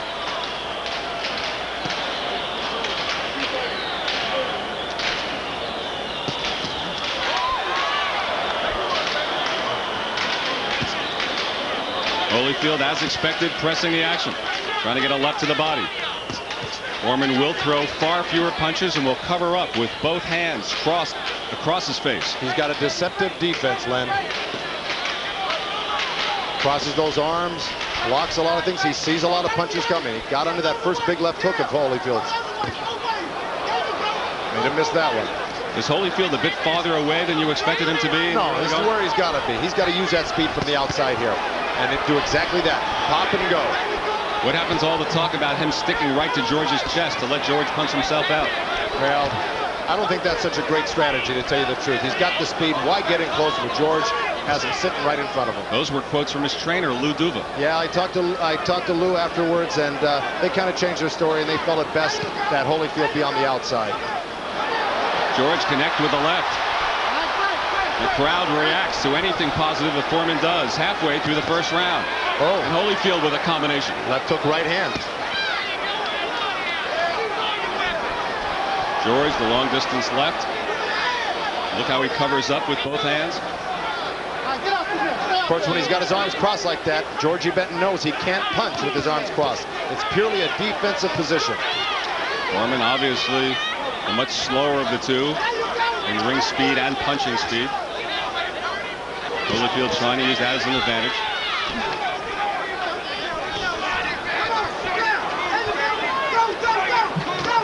George with the looping right. Way up the mark, went right behind and passed it behind Holyfield's head. Jabbing out of there with the left, Foreman is. And here comes Holyfield. Good left hand by Holyfield. Good left-right left. He threw 3 quick punches and got out and circled around George. And this is what he's got to do. Can he do it for 12 rounds? I don't know.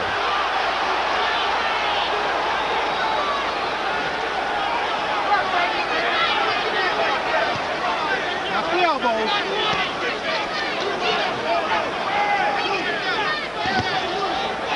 Holyfield pressing the action, which gives him the advantage when it comes to the scorecard if all else is even. Well, it's not a farce yet. 1 round complete.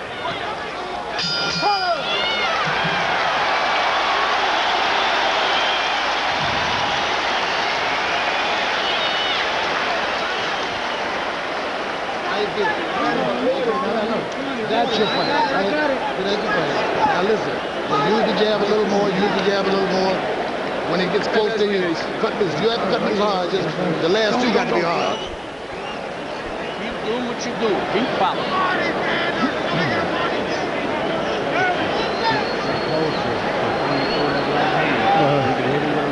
He's reaching for your jab, but you don't get close. I told that guy to be on my right side. You see, you got those combinations. Jesus Christ, hey. That's what you're going to see all night long is what you just saw. You see what I mean?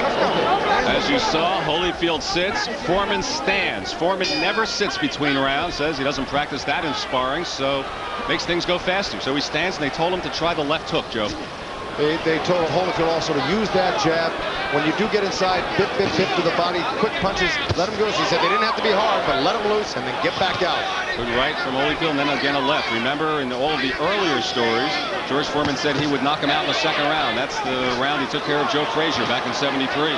Right now, Holyfield is just really tattooing George Foreman right now. The speed is really telling the tale. Unless George can land something to the body to slow him down a little bit, start hitting him with the jabs, this could be a trend all night long. Watch the elbow. Georgie Benton told Holyfield, this is what you're going to see all night long. Just him plodding in after you, looking to load up. And a big swing and a miss from Foreman. That left to the body got through, though. No, that was a low blow, and let me tell you, Rudy Battle jumped right in and told him, keep him up.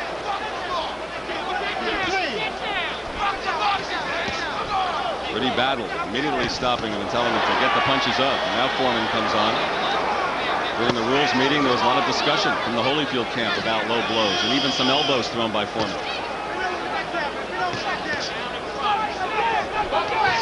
It's hard to tell what exactly is a low blow, though, with Foreman. With the hot drugs. Watch your head. Watch your head. He's going to pull halfway up to his chest, that's for sure. But right now, Holyfield is just dominating these first two rounds.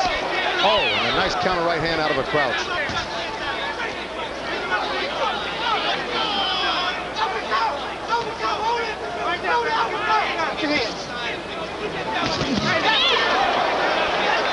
Good exchange.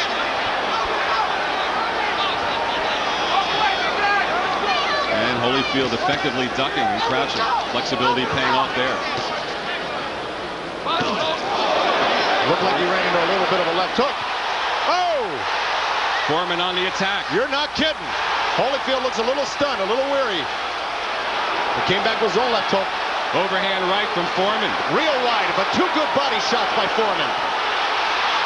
The crowd going nuts here, seeing Foreman score. The 42-year-old right now beating up the kid the second round.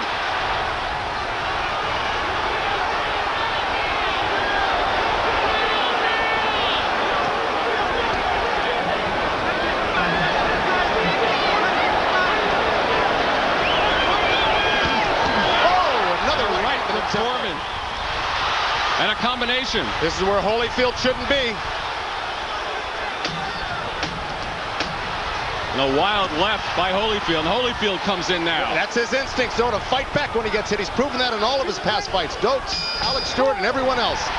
And a little fighting after the bell. Separated by Rudy Battle. What a round for Foreman. The crowd standing on its feet here, Len.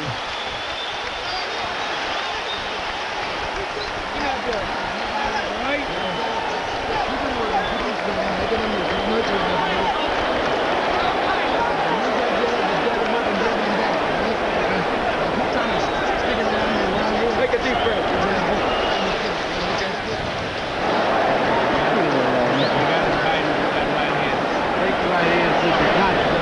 Here's where George finally turned around in the second round, set him up with the jab, missed with the right, but came up on the side of the chin with that left uppercut. If that landed flush, Holyfield might have been in trouble. You know this man can hit.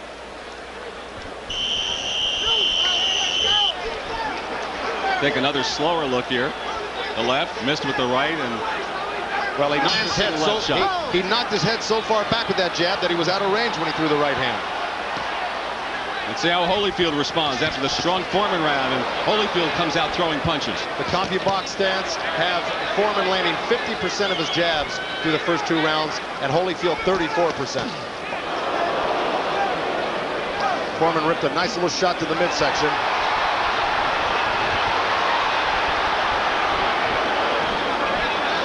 Watch your head. There's where Foreman pushed off with that forearm on the right hand.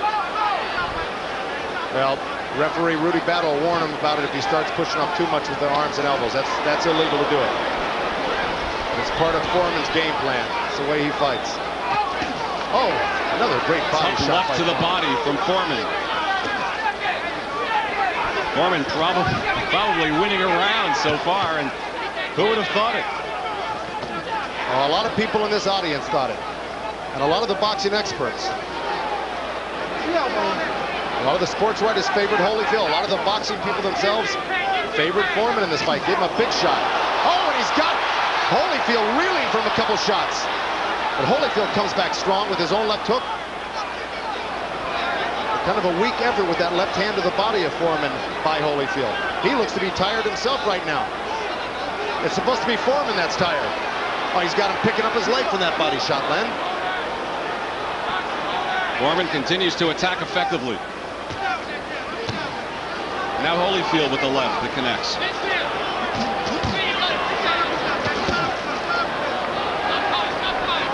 You know, Holyfield's game plan was to stay away and box him, but this guy is almost, Foreman is almost impossible to get away from. For every step you take, he takes two in, he's right back on top of you. But he's got to stick to a boxing plan if he wants to win this fight. And Holyfield does land, but Foreman continues to just shrug off all the blows. I saw him do it time and time again with his sparring partners, and they said, thank God George Foreman took it easy on us, and he was working with some top-notch sparring. They said it's the hardest guy they've ever been hit by in their lives. Well, the Holyfield camp wanted Foreman to take some punches and miss them, and they've certainly gotten that as well. But they didn't want him to land the few that he has landed. They felt that they could get away from mostly all of his punches. There goes Holyfield ripping a great shot to the body. He's got to do more of that. You see how easily Foreman pushes him off of him. Yeah, looping overhand right again, and a little bit of a mention from Rudy Battle. That landed on the back of the neck, and that's a rabbit punch, and those are illegal punches. And rock Holyfield. Holyfield on the attack and connecting, and Holyfield all over Foreman. Foreman trying to hold him off. It's Holyfield now on the attack. 10 seconds left. 10 seconds left in this bout, or in this round. George is falling forward and hit after the bell by a Chris Bright. A big finish from Evander Holyfield in the third. You got him jab. We got to get close to this boy. Close in on it. Close to this boy. Get close to him and close to the punches. Give me the don't let him out the hook. He hurt though too much. All right, don't let him out the hook. Left hook. Holyfield. Foreman had that right hand down. Holyfield snuck that left hook over and then just let loose with a barrage of combination punches. Lefts, rights, left and rights. He hit him with everything in the book. And unbelievably, Foreman stayed up. Because those were clean shots right on the butt. It's a testament to Foreman's great conditioning. But he was wavering in that corner, looked a little wobbly when he went back. Just about anybody else would go down from this flurry. Well, just about everybody else has gone down from this type of flurry. Well, exciting round three, and here we go to four now.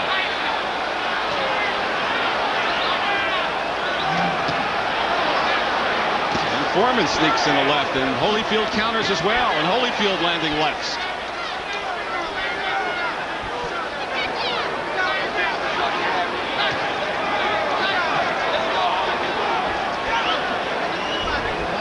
See a smoke out in the distance behind the ring. A smoke bomb went off here in the Atlantic City Convention Center, but not affecting the fighters or those of us here at ringside. Not yet, but it's creeping its way over. Coming close. You can see it in the background on the monitor right there, Len.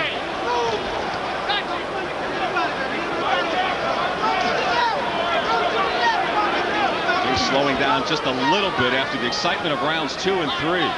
Foreman in 2 and Holyfield very big in round 3.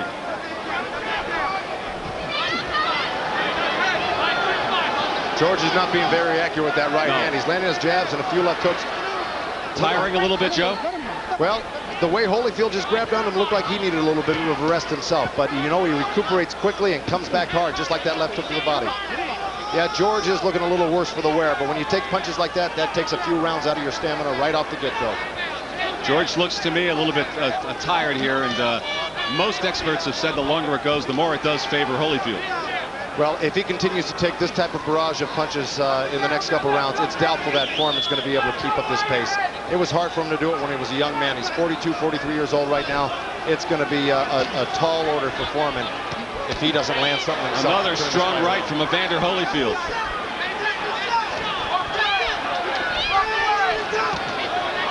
Keep him up in there now. Keep him up. Nice. All right, break out. Keep him up. Minutes ago in round 4. George missing, Holyfield connecting. That's the story here in the fourth. Another combination from Holyfield. Solid left, right, inside. The last time George ever went over 10 rounds was in 1977 with Jimmy Young. From the latter stages of round 3, George has been a large punching bag. I should say the last and only time. But he did go 10 rounds in one of his comeback fights. I went to a decision with Everett Bigfoot Martin early in his comeback.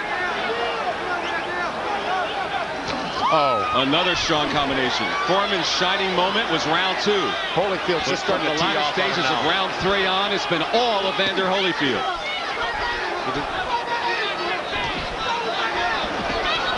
George, a bit of a low punch in there as well with his flurry, trying to cover up. Final seconds of the fourth round. Another strong one for the champion.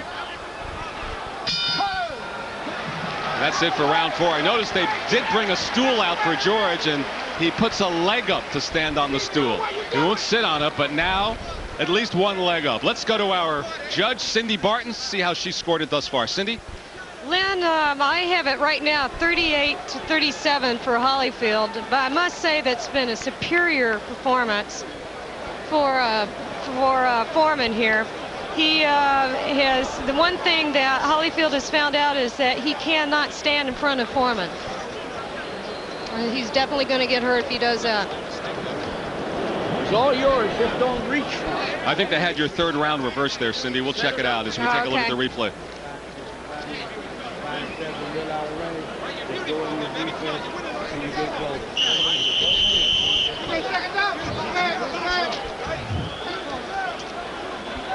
Here's, well, that we caught the tail end of that, but I was listening in on the Foreman's corner. Charlie Scheib said keep in a defensive posture until you get in close, then open up. Angelo Dundee told him not to reach with his punches, and that's what he's getting caught with his hands down reaching, and Foreman looks quite weary right now. Here we go in round 5. Last 2 strong ones for Evander Holyfield.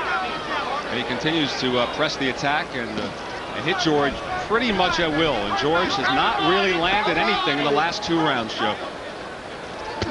And another one from Holyfield.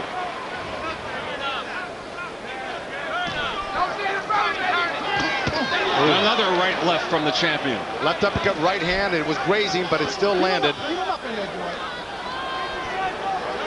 People always talk in terms of the puncher's chance. I mean, is Foreman, doesn't that chance diminish the longer we go? It sure has, because his punches look slower and slower just after these few rounds. Another low blow warning from Rudy Battle. No point has been deducted, but his second warning.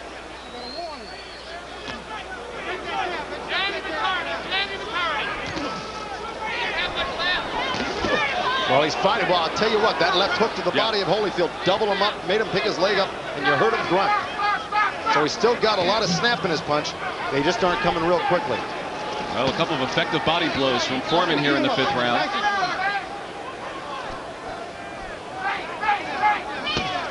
That's what he's got to do, George. He's got to hit that body to slow Holyfield down. He's got a lot of speed going for him right now.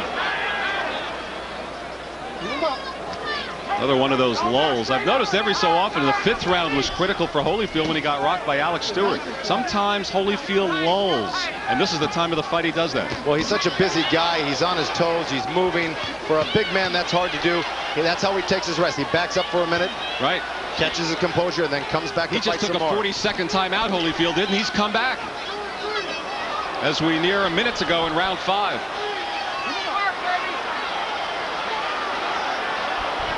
This is where Foreman's got to go to work here. When Holyfield's taking that rest, you're right. Holyfield gets another left in there. George missing with the left.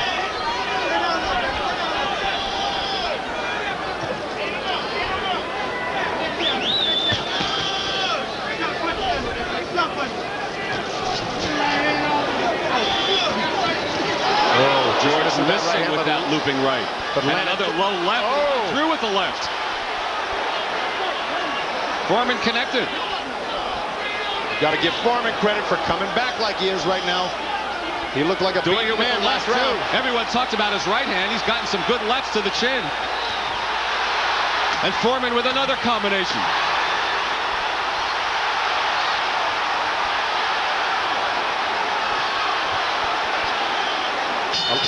A lot of those glancing off of Holyfield.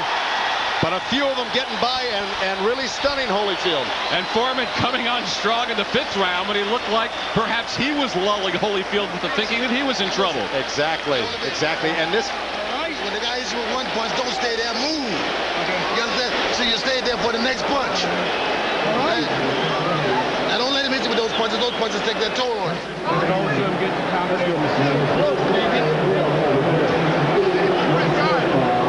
Here we see Foreman reaching with that left uppercut, backing up with the jab, short right hand, right off the temple. Bingo again, right off the temple, and those are the punches that can slow a guy like Holyfield down. He needs to land more of those. Here it is from a different angle, right hand right on the chin. They don't look like they're coming fast or hard, but they hurt. Foreman's a big man. Another one right off the air. There's that quick chopping right hand. And you see the face of Holyfield squinting from pain. Well, like I said, he hits hard. Dubas camp kept saying, well, George telegraphs that right. Well, if he does, Holyfield didn't see it coming. George's response to that is, yes, I telegraph, but the message gets through. It did there. He was very short with his right hand the first few rounds, but going into the 6th round here, he's starting to land it as of the last round. Round 6. Well, this fight's turned out like a lot of people thought it would. It turned out to be a fight and not a one-sided affair. Oh, strong right from Holyfield. Countered Holyfield's jab, countered Foreman's jab perfectly. And a left from Holyfield. Then went back down to the body. And Foreman comes back. Back and forth action here. And a left from Holyfield. That right hand down again from Foreman. There it is again. He's got to get that right hand up next to his face.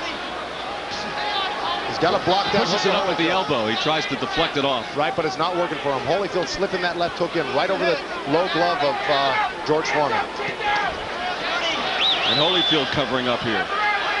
Well, it's got to be dejecting Holyfield. He's hitting Foreman with everything in the book, and he's still coming. And you know, Holyfield's strategy has worked. George has thrown a lot of punches here. But it hasn't worked to the effect that he wanted it to. But you notice in the CompuBox statistics, Foreman and Holyfield throw about the same amount of punches per round and jabs per round.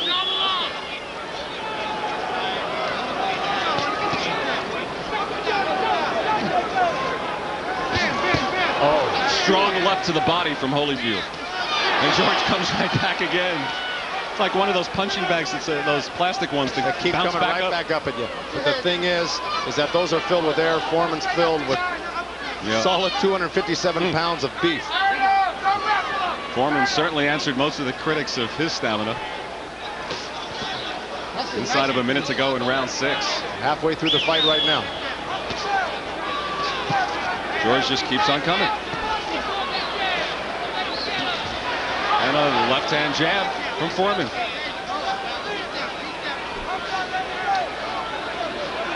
Looks like Holyfield's getting a little bit of a second wind. He's got that good bounce. His punches look quick again. Punching sharp. Got caught with a short little left hook right there. That didn't do any justice. Fairly even rounds here in the 6th. And another one that wobbled him a little bit. George misses with the round right, but enough of them have gotten through.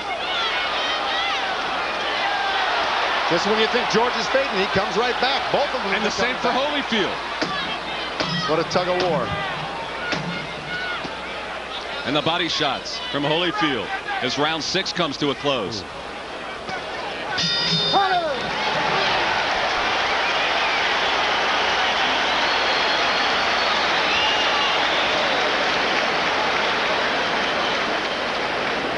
Real good, going real good, going your way. Wait till you get close enough. That's what you're doing before you do anything. Now, when he brings you to George, he gives you a little right uppercut. You can't reach with it. You just gotta take what you can. Take that little left uppercut. CompuBox statistics, Joe. Well, here you've got Foreman just a little bit behind Holyfield as far as punches thrown, but landed quite a few less, only 100 to 158. But the percentages are pretty darn close, 54 to 42%. Boxing beauties are out there. Box this guy, then take your shot. And over in Foreman's corner, he's receiving those instructions, by the way, from Charlie Shipes. Even though people like Angelo Dundee and Archie Moore have worked with him, Shipes is the man he listens to while he stands in his corner. Shipes is the man behind the scene. Round 7. As we start the second half of this 12-round fight. And again, Charlie Shipes reiterating to George Foreman. He says, keeping that defensive shell till you get inside, then go to work. You saw Foreman just reaching there and almost paid the price. Oh! I think he just knocked him off balance. I don't know if he hurt him. But his legs look unsteady right now. Holyfield looking a little wobbly. And the crowd reacting to everything that Foreman does positively. Oh! More punches from Foreman. And Holyfield absorbs it in the middle of the ring. And Foreman on the attack in the 7th round. But watch him come back. Holyfield taking that little bit of a rest we talked about. And let's see if he gathers himself and comes back. You could see he was poisoning himself to come back with a few hard shots, catching George with his hands down. Holyfield has done it time and again against Michael Dokes and Alex Stewart. He'll take it, and all of a sudden he comes on. Right, and he's making George waste a lot of punches. Instead of clinching, he's blocking punches. He's letting George throw punches and miss them. A lot of bouncing off the gloves of Holyfield as he lands. And now Holyfield coming on, and a strong left from Holyfield against Foreman. And a right, and Holyfield landing inside. What punch after another. He's got Foreman wobbly. But George still standing. George blocking a lot of those himself, a lot landing. What an amazing man this guy is. What an amazing person. Wow. And what a round. Oh, and Foreman comes back. Right hand on Holyfield's head. This may be the round they talk about in years to come for both men. He's coming back with and Foreman coming back at Holyfield.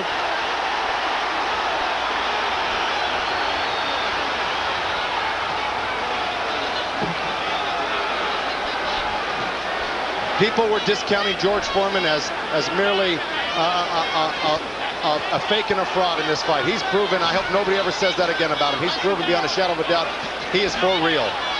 And Holyfield a bit low there, but Foreman taking everything that Holyfield's throwing and coming back at him.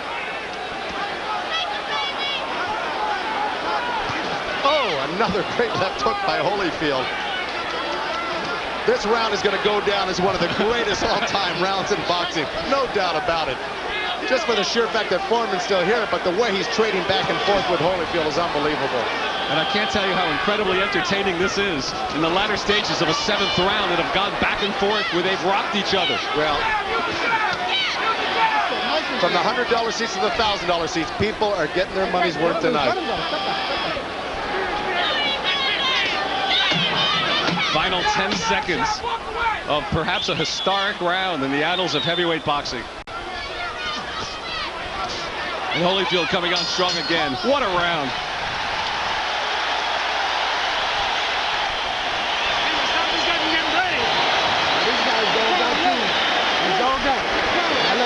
What you got to do is step around him with the jab, you understand? Hey, listen, now just step around him with the jab and punch shot. Now look, don't get hit with no crazy punches, you don't have to.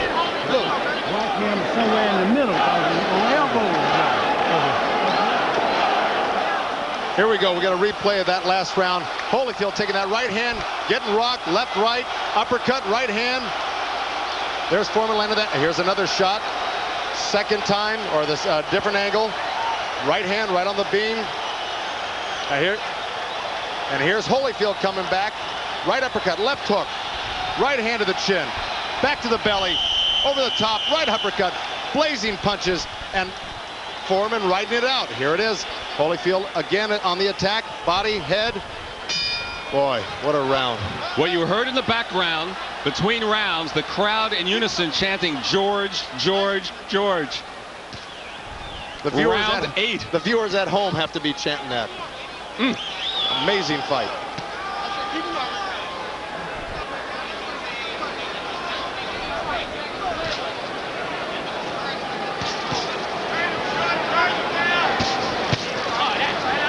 Holyfield really has fought a brilliant fight tonight, considering how well-conditioned Foreman is. If Foreman wasn't in such great shape, you could dismiss it as just another...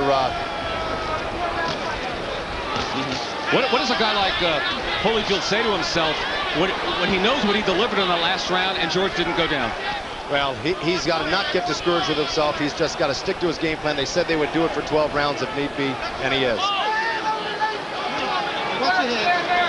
Of course, should it go to a decision, people feel, well, the edge will tilt towards the champion in these matters, Holyfield. Well, he is the busier fighter right now. George has had his moments, but I think overall Evander's been in control tonight. But also from the standpoint of being the champion and having to have it taken away from you. Well, I don't necessarily buy that. I feel if a man wins a fight, he wins it. If he loses it, he loses it, whether he's champ or not. But you know what happens in the annals of boxing. And here comes Holyfield coming forward. Obviously, the 8th round can't live up to what happened just 1 round before.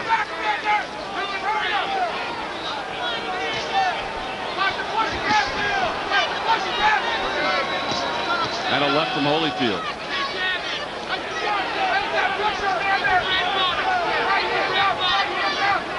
You know, it's funny because nobody really gave George credit or thought he'd be able to take it this far. The judges might be impressed with this. I'm wondering myself if they might be even leaning towards George in some of these rounds because he's been hanging so tough and doing his own scoring.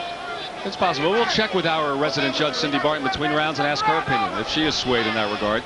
Final minute of round 8. We certainly have an expert to refer to. Oh, a strong right from Holyfield. Boy, Holyfield, or Foreman hesitated with his right hand and caught a counter right hand by Holyfield. Another right from Evander and a left. Holyfield has to be asking himself, what do I have to do? Well, George has abandoned that jab. When Holyfield backs off him, he should be putting that jab out and trying to score something.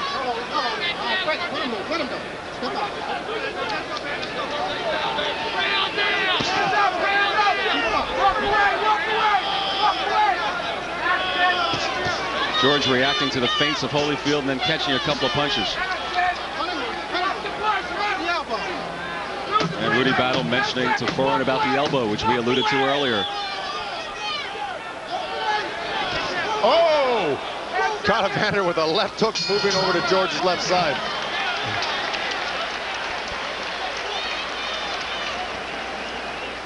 A solid round for Evander Holyfield in round number 8. Many of those viewers who called in, I don't think anyone thought it would go past this distance. Then we have a bunch of zeros up on the board for the 9th through 12th rounds, but we've finished 8 complete. And let's check out Cindy's scorecard. Cindy, what do you have? Well, I have it dead even. It's the most incredible fight I think I've seen in years, especially for a heavyweight fight. That's a 4-round fight, baby! As far as the fight lasting so long, I can't see it swaying the judges one way or another, because just like what you said, doesn't matter if Evander's the champion or not. I've worked with these guys many times, and they're top-notch judges. So they won't be swayed by the fact that Foreman has done so much better than expected in his last adherence in the 9th round, Cindy? No, I really don't think so. Round 9. The rarefied air of round 9 in the Foreman-Holyfield fight. Pernell Whitaker and Mark Freeland behind us yelling to Evander Holyfield, it's a 4-round fight. It's a 4-round fight, meaning he's only got 4 left. And Holyfield has come out landing at the beginning of the 9th. That 7th was really something. Without discount what Foreman did in round 2. There's no question that Evander Holyfield has got one of the best chins in boxing. Quick left, crowd reacted as Holyfield went back. And here comes Foreman in on the ropes. And Holyfield hangs on, taking a brief respite. George going back to that jab, which he needs to do if he wants to get back into this fight big time. Or if he wants to win it, he's got to get busier.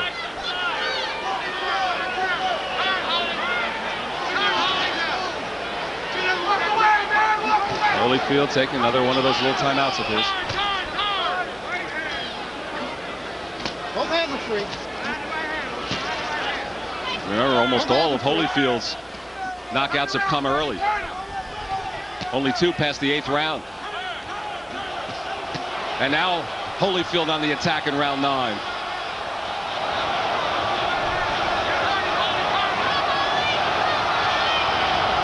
George trying to corner him, can't do it. Holyfield moves away.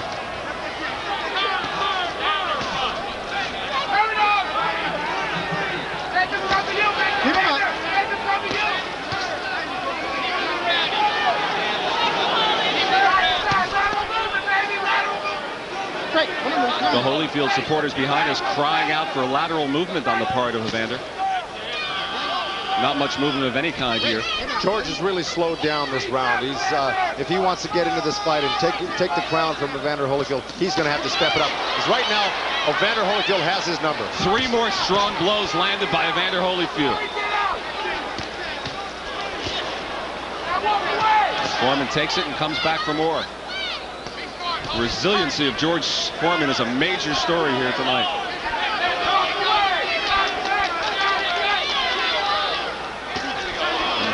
Holyfield lands another right. He went on punches landed. There will be no contest. It's amazing, really, that both fighters aren't more marked up around the eyes and absolutely mouth, because they've both taken some tremendous heavyweight shots. Well, he made and another, you know, that's the 3rd time that Rudy Battle says something to Foreman about the low blows. Well, they're borderline. They aren't real flagrant low blows, so he's warning them instead of taking a point. Another quick combination from Holyfield. Too close to, right hand rock Foreman. He's out on Foreman right now. In trouble. Foreman, you cannot be saved by the bell. And Holyfield is all over Foreman. There's the bell, and Foreman stands and walks back to his corner. I think it's time for George Foreman to sit on that stool. Take a load off his feet.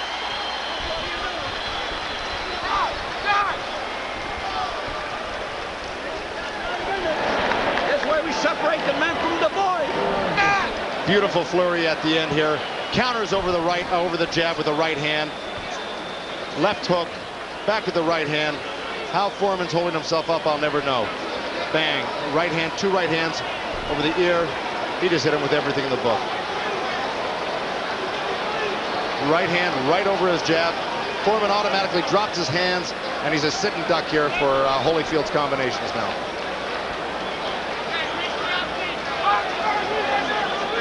Boy, there it is, square on the chin. And those type that you don't see are the ones that really rock you. Joe, while you were watching the replays, referee Rudy Battle walked over and George Foreman asked, "Are you okay?" Foreman said yes. During that timeout, Foreman went over and potentially talked to Angelo Dundee. And here comes George one more time to start the 10th round, well, after nearly being knocked out at the end of round 9. He looks like he's on weak legs right now, but he's determined to stay in this fight and not get knocked out. It's evident.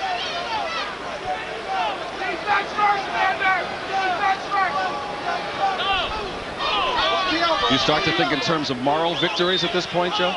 Well, at this point, yes, definitely for George Foreman. Nobody ever gave him this much credit that he did to be able to come this far with the punishment he's taken. Timeout called. I think they want to wrap Evander. Well, put some tape on here. There's tape on the left glove that's loose of Evander Holyfield. And Foreman was sent to a neutral corner to tape it up. Well, that certainly favors Foreman being able to take a little extra rest here.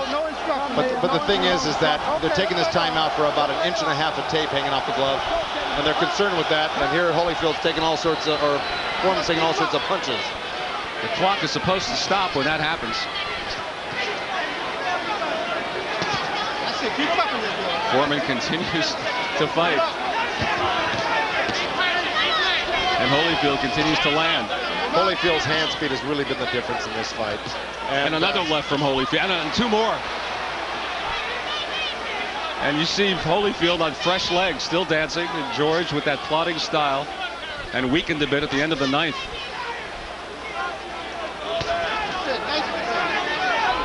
You talked about the speed telling a difference. Age, will you now grant that to Holyfield at this point in round 10?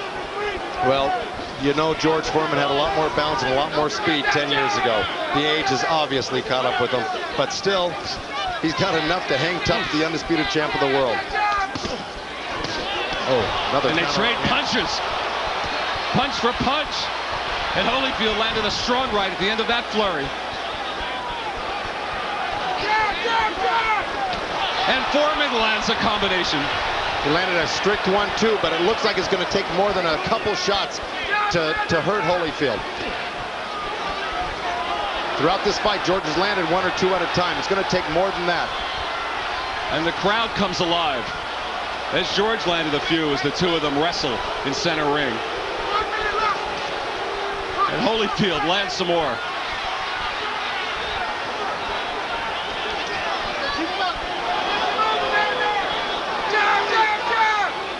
Oh, a That jab looked like a right hand from Foreman. And Holyfield comes right back.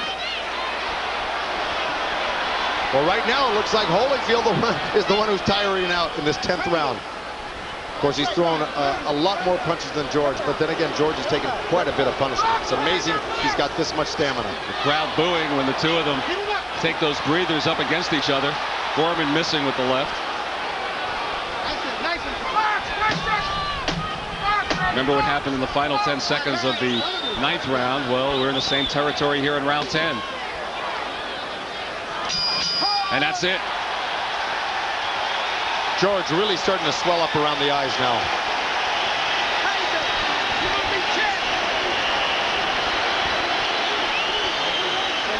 And let's check out Cindy Barton's scorecard. Cindy, how's it going now? Okay, Len, I have Holyfield winning right now, 96-94. But I have to say, I think for any of us officials, it'll probably be one of the most difficult fights that we'd ever have to score. Every round has been power-packed, but I believe that the speed is more right now with Holyfield than in Foreman. And as we approach the 11th round scheduled for 12, keep in mind, Holyfield hasn't gone the distance in 5 years. Well, there goes Holyfield again, countering that slow jab of Foreman's right over the top. That's been the most telling punch for Holyfield this evening. That counter right hand over the jab. George has continued to stand in his corner between every round, and we've reached 11. Well, Holyfield landed 21 of 25 jabs in that round for 84 percentile of connect percentage.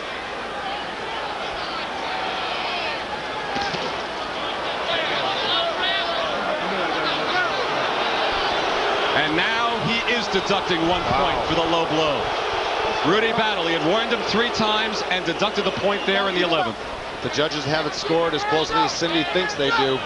That point could be a big, big factor. Absolutely. If this is a close fight, that low blow point deducted could be the deciding. There's that counter right hand off of Foreman's right hand. But Holyfield follows right up with that left hook. But Holyfield's got to win the round to make that point count. A 10-8 would look huge. Not so a 9-9.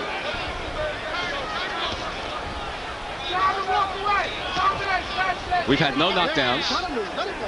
1 point deducted from George Foreman for a low blow here in the 11th round. No cuts and no visible scars on either man. No, but we have seen George Foreman rocked in 2 or 3 different rounds where we didn't think he was going to get, we didn't think he was going to be able to make it through the round. And now Holyfield hanging on. Both of them narrowly missed with right hands. Obviously, the fatigue factor you would think would affect the older man a lot more, but it's affected both of them, Joe.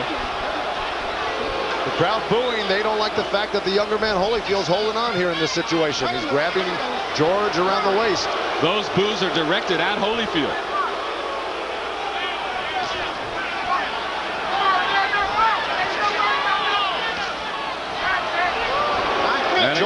George is really unable to pull the trigger. He gets close enough. He sees what he wants to do. He just can't pull the trigger on his punches right now. And Holyfield scores on a combination of 3. Foreman tries to come back, but I don't think those punches have much, Joe. No, the jabs look decent, but the right hand was real sloppy and real wide. Little left pushed Holyfield back. Or holding on. I'm not sure Holyfield has taken full advantage of that point he's getting this round. But he still has landed more punches than Foreman has here in the 11th. He really has been out hustling George in this round. That was a strong left from Holyfield.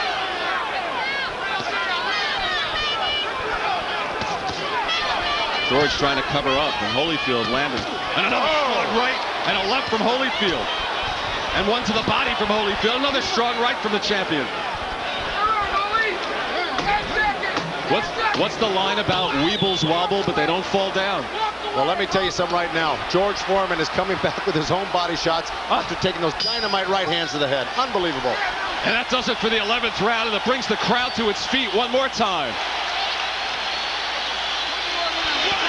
Clear-cut round for Holyfield. Out there, and you got jabs. Don't get careless, you understand? The last round. You're winning the fight, Evander. Now look, Holyfield. And again, the chant of George from the crowd in Atlantic City.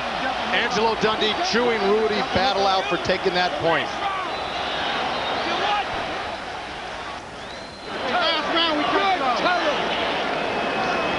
The game. You understand? Round we touch gloves. Holyfield, have your hands up good and high, be alert. Because this guy, this is the last round. Breathe in, come on, breathe. All right, Cindy Barton starting the 12th and final round. What is your score, Cindy? I have 106 for Holyfield and 102 for Foreman. And Foreman said something to it. As you mentioned, Angelo Dundee was all over Rudy Battle between rounds for taking that point away. And in the other corner, Georgie Benton and Lou Duva says, don't get stupid, don't get careless, box and keep your hands up. Foreman's got to knock him out to win this fight. So they said Foreman had a puncher's chance. Well, he needs that puncher in the 12th round from our estimation to win this fight. But he certainly had his moments along the way. Ran into a right hand trying to land that big punch too.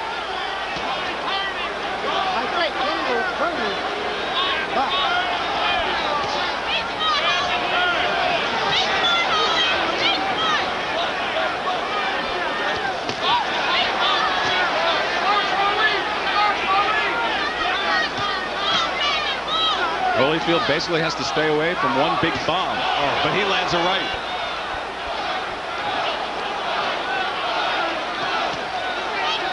Well, Holyfield's doing what his corner asked him to do, basically, and that's the move.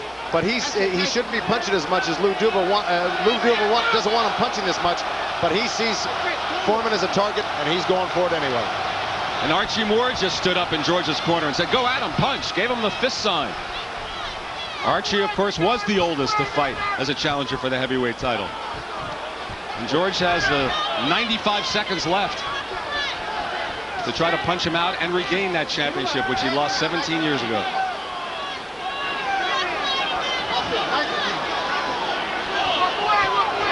Holyfield stuck to his game plan that Georgie Benton and Lou Duva laid out for him, and he's done it quite well. Boxed and circled, kept George off balance, and stayed away from those big bombs. If it goes to a decision and if Holyfield wins it to retain the title, I still marvel at what George Foreman was able to accomplish here tonight. Inside of a minute, doesn't look like George can muster that last punch. And Holyfield comes on strong with a combination, and George still takes it. He's got a minute left. Minute left to prove that he can still pack that punch in and win this heavyweight title, but it looks like a pretty futile effort. And Holyfield again hanging on. He has been through a battle, and Holyfield doesn't want to let go, and Rudy Battle could take a point away. Pushes him away. And after that rest, Holyfield tries to come on. A timeout in the middle of the 12th round, staged there by Holyfield with 15 seconds to go in the fight. That's it, both hands.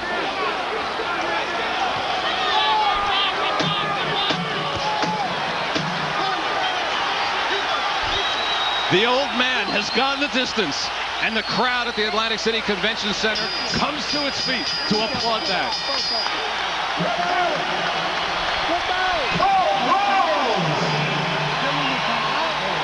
Give him the fight. That's all we want. Great fight. Great fight, George. Great fight. Great fight. Great opportunity. He won. Absolutely. Great fight, baby. Great fight. Before the great fight out there, the box when you had a box out there, baby. Come on. Congratulations. All right, let's get everybody. Just get some water. I think you have a little bit of time. Breathe in. Wait a minute. And now we'll go to the judges' scorecards. Cindy Barton's card had Holyfield comfortably ahead, but we'll see what the three judges who count have it here at ringside. George, come on with the roll. Cindy, your final card. My final card is 116 for Holyfield and 111 for Foreman. An incredible fight. And you gave Foreman that dramatic 7th round, which I think people will be talking about for quite a long time. Oh, forever. Best round I've ever seen in boxing. Well, everyone had a prediction, and few painted this scenario of a 12-round decision for Evander Holyfield with such dramatics in between.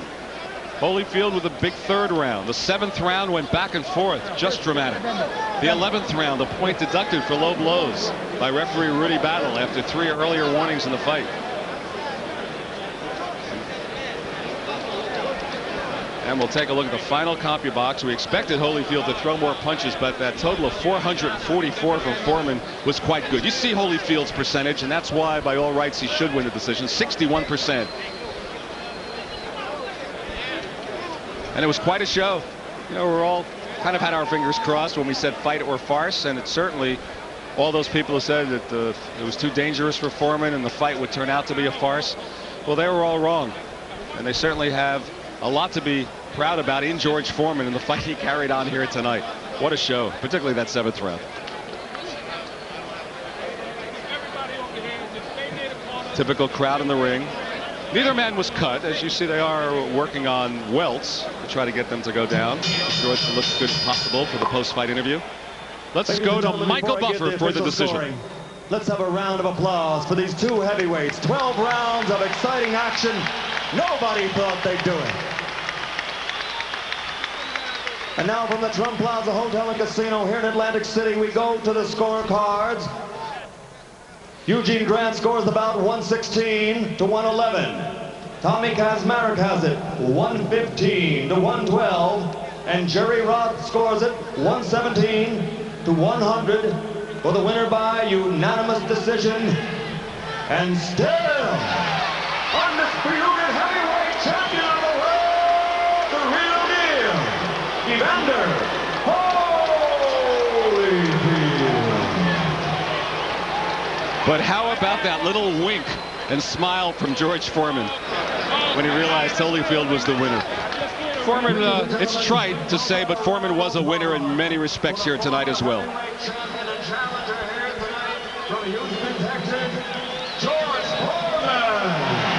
The last cheer for Foreman. His career is certainly not over. We will continue to hear from George, I'm pretty sure anyway. And Evander Holyfield stretches his undefeated record to 26-0 now. And George drops to 69-3. And his first loss in the comeback, now 24-1. But Holyfield was quite a fight. He took a lot from Foreman. And he also dealt a lot as well to Foreman. I got it. Get out of the way. Well, get out of the way. So that 1-point low blow was not as big a factor. One of the judges had the exact total that our unofficial judge, Cindy Barton, had. Come on, do it. Come on. Come on.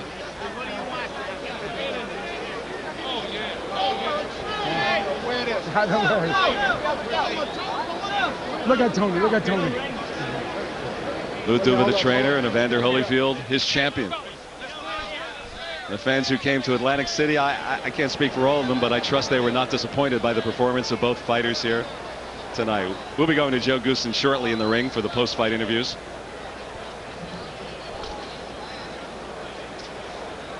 There's a big crowd in the ring, and it's a little bit tough to get our interview set up, but we'll get it for you momentarily, and we will hear from the champion.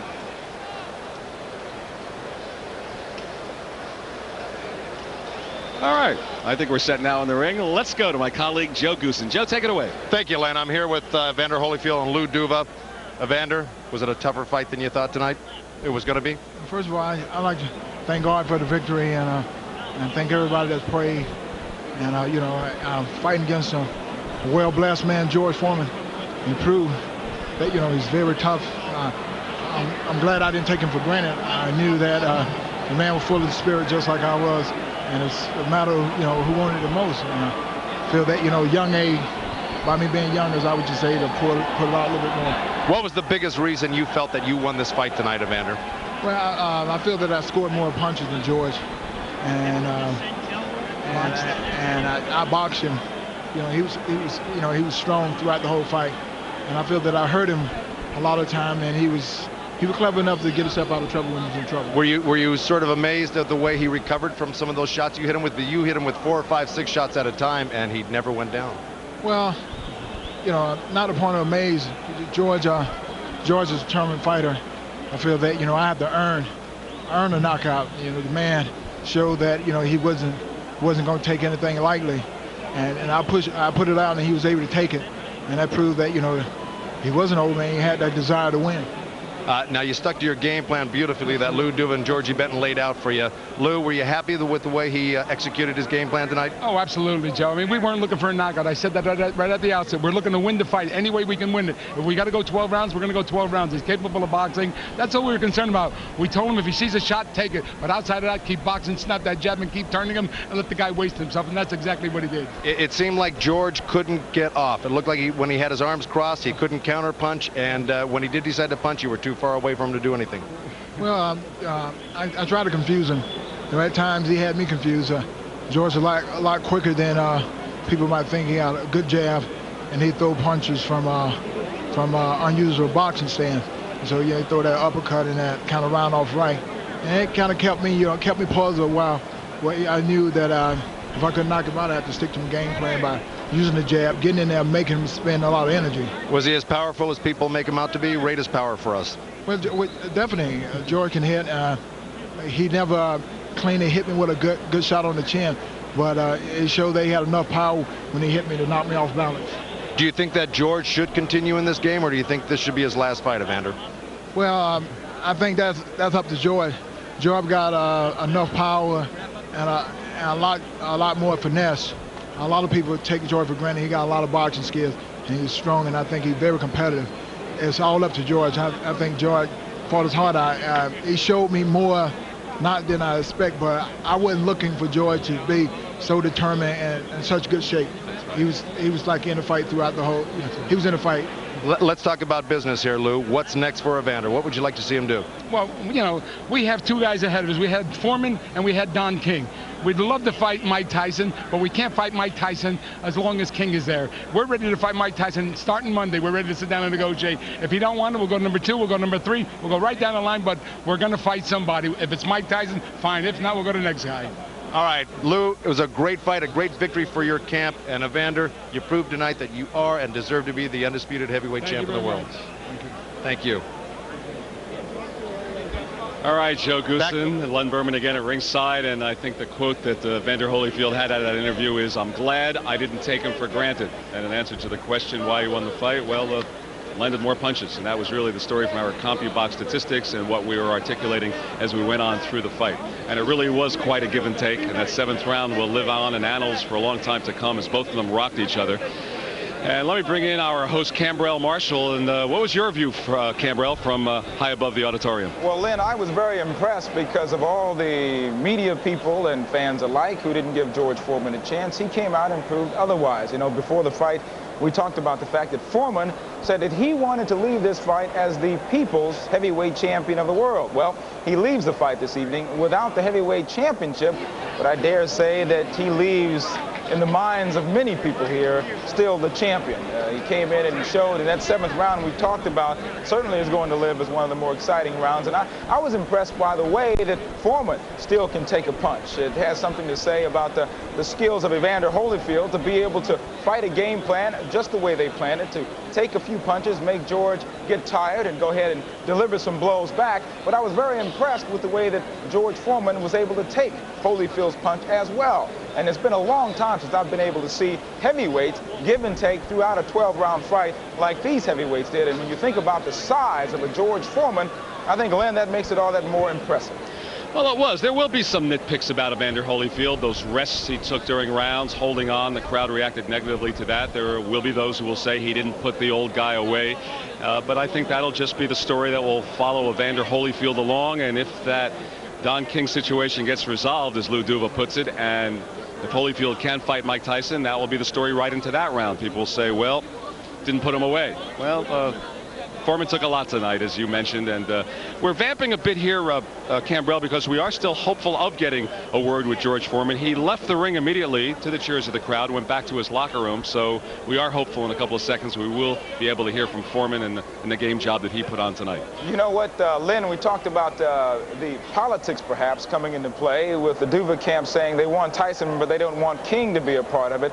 I may not be the best in hearing, but I could swear that I heard George Foreman at the very end of the fight, right as the end of the fight, the end of the final bell rang, I'm sure that I heard George Foreman say something about a rematch. And this is, of course, the day and time of rematches. Of course, Tyson getting ready to have a rematch from the previous fight that he had. So certainly from the looks of this 12-round fight, it looks like that a rematch might not be something that fans would come out and see. It looks like it's something they'd be ready to do.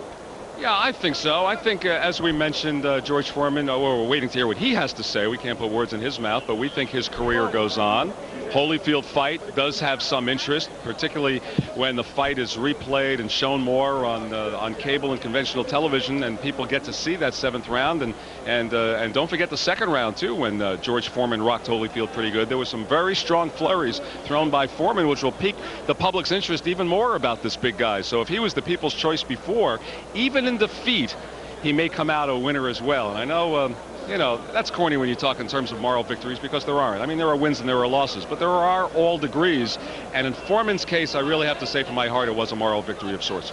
You know, he also comes off as a master strategist in this all. 24-0 coming into this championship fight tonight. A lot of people really were critical of the choice of fighters he fought on his comeback trail, saying that he hadn't fought any legitimate heavyweights. Well, he stored up all the energy that he would need coming into this championship tonight, and certainly that has to give him more credibility as well, as a guy who not has been washed up, but just picked his fights and picked his time, and coming away with some $12 million shows that he's smart in more ways than one.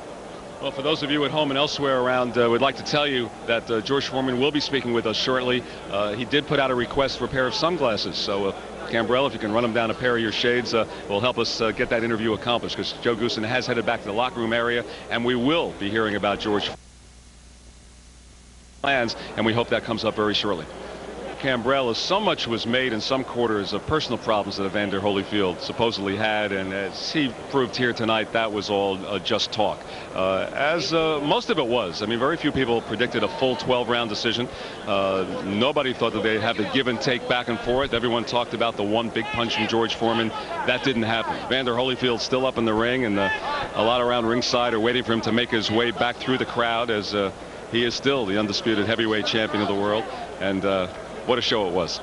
You know, you got to wonder, in terms of Evander Holyfield, the undisputed heavyweight champion of the world, he still comes off as a guy who played the smart fight, did everything he was asked to do, and still, even with the flush punches he landed against George Foreman, was not able to put him away. Now, at this point in time, I don't want to jump out and question him right away, but you wonder about the power of his punches being able to go ahead and put away someone. He fought 2 big fighters. He won the championship, beating James Buster Douglas, put him away. Now against George Foreman, he's been able to do that as well. And now we get an opportunity to find out from George Foreman himself what is his future. And we understand now that Joe Goossen is caught up to the challenger. Joe, take it away. It's a difficult time for you, so I won't keep you long. I'll just ask you a couple questions. I tell you, we've kept our dignity, and there was no retreat.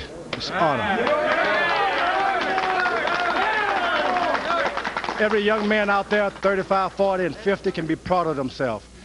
I had him out in the last round, but he was really hurt, and I didn't want to hurt him. I took pity on him because I thought I was ahead in points. But realistically, we've proven that the age 40, not 50, not 60, is not a death sentence after all. Well, you had the whole house pulling for you tonight, George. That's for sure. So George, let me. It's still our home, and we fight on. Let me ask you something. Did you surprise yourself at all with all the critics you had? Did you feel that you were going to put on this brilliant of a performance yourself? Well, it was a good champion I was in the ring with. It was a good fight for that kid. He fought real good. He proved that his family, I'm sure his family was behind him. My family was behind me. We had a good prayer. All the young men, we never pray to win. We pray to go out there and do our best. And when a man gets a chance and an opportunity for life, liberty, and the pursuit of happiness, and he does his best, what more can you ask for? You couldn't ask for more. You couldn't ask for more. One last question. You have seen a One last question.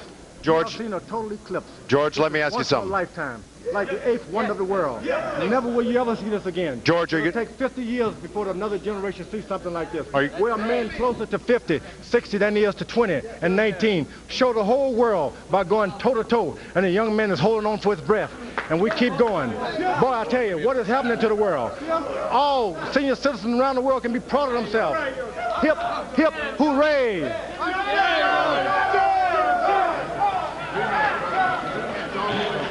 And George continues preaching to the end. I'm not sure when he said he thought he was ahead on points and took pity on Holyfield at the end, but at least he changed the focus here. He thought it would be a miracle tonight, and now that's changed to at least it being no retreat. And he says he will fight on, and he'll certainly continue to talk. Back to you, Cambrell. And we've been able to see a little bit of history in the making here tonight. The former champion, after 17 years, hoping to regain the heavyweight championship, not able to do it, but he gave the fight fans here every bit of their money's worth. For the record, it was Morrison over Violin in the earlier fight, Paez and Suarez fighting to a technical draw. It was certainly an here we have Jorge, and he's got to do several things tonight to make sure he wins this fight. One of them, he has to use that great agility and that great mobility he has. He has to put his combinations together, and I mean a lot of them against this Suarez. He's got to outpunch him, and he's got to avoid that Suarez straight left hand. Suarez is known for that big left hand of his. He's got to keep out of the way of it and use all of ability tonight.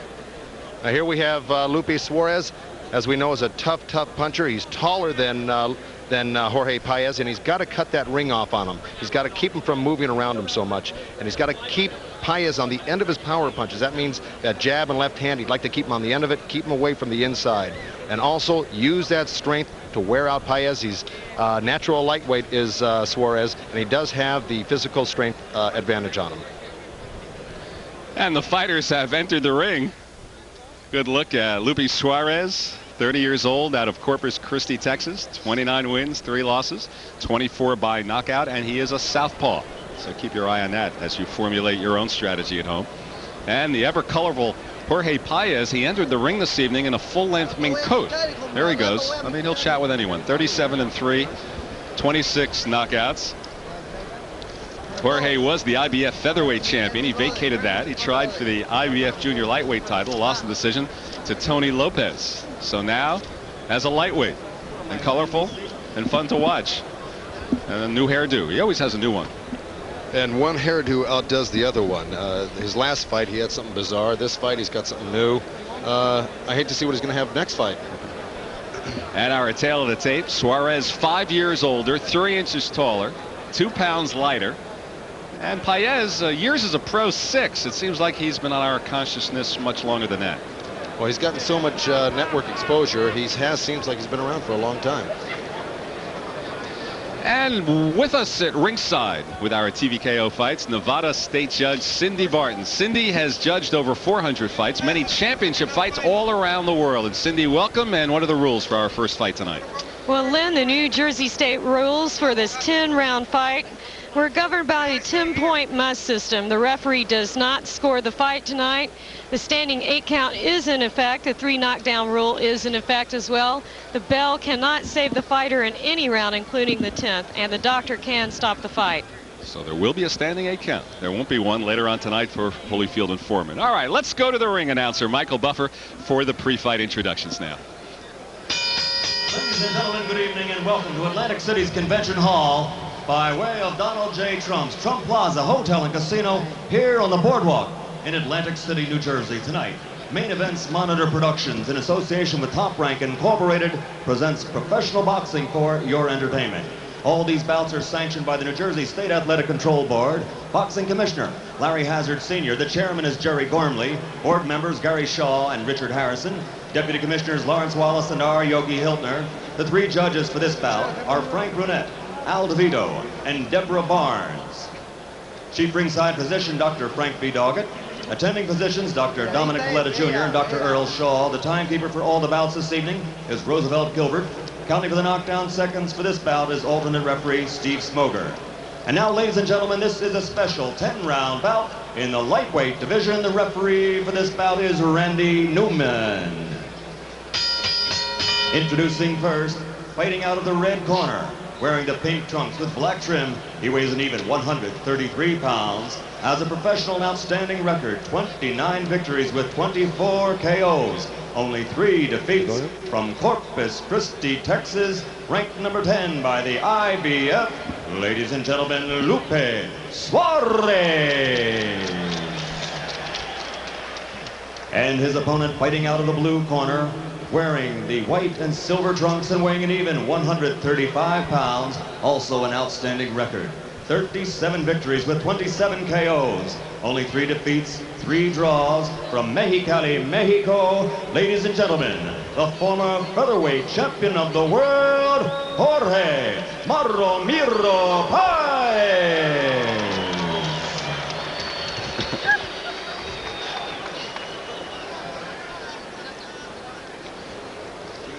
Gentlemen, Trunks are fine. Here's a low blow down here. The trunks are up here. We've both gone over the rules thoroughly. Do you have any questions? No. All right, remember two things. Number one, defend yourselves at all times. Number two, obey my commands. Now shake hands or come out of the break.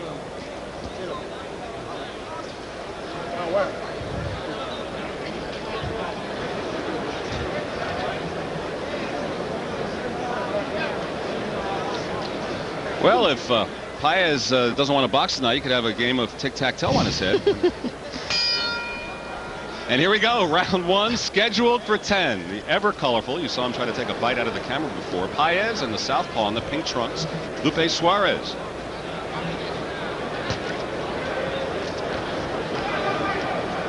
Paez likes to go down in that crouch and duck in and up and try to be effective in that manner. You see right off the bat, Suarez is coming at him. He's looking to get right on top of Paez, looking to cut the ring off on him. He's trying to corner him already here, and that's what he's got to do. Get down and peekaboo and puts his arms down, and you never know what to expect from this guy. No, Paez is all over the place. In fact, when I went to his workout earlier in the week, he should have been doing something on the bags or shadow boxing or whatever, but he was dancing to music. He had no intention of even having a boxing workout. He was dancing. He was doing cartwheels in the ring. Actually did a striptease, took off all his clothes as he went along to the music. And this was just in front of his cornerman. And he did connect with her right there. First fairly effective punch of the night.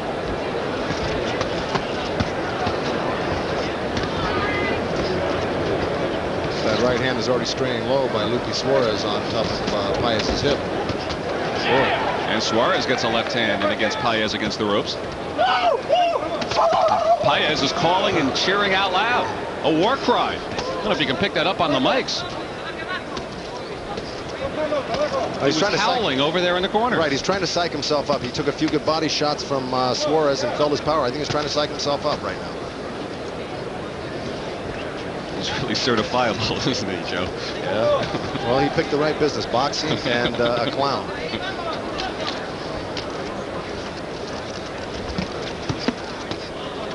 Paez got a little low blow in there himself there with that left hand.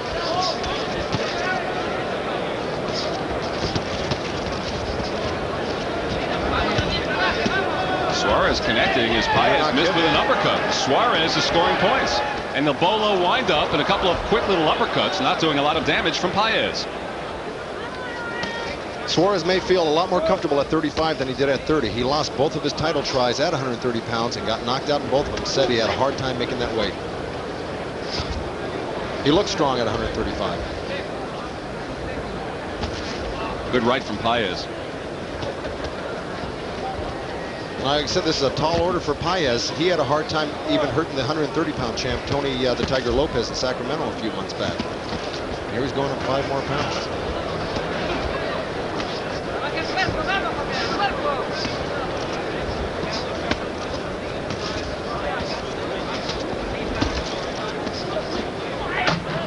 Well, they certainly are close to one another throughout the entire 3 minutes.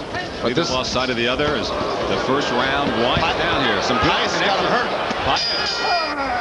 And Randy Newman steps in, and Paez scoring at the end of the first round. Well, it looked like he hit Suarez with a good left hook, rocked him, and lucky for Suarez, the bell rang. They will be speaking Espanol in Paez's corner, so we have a translator on hand, Nelson Fernandez, to interpret for us.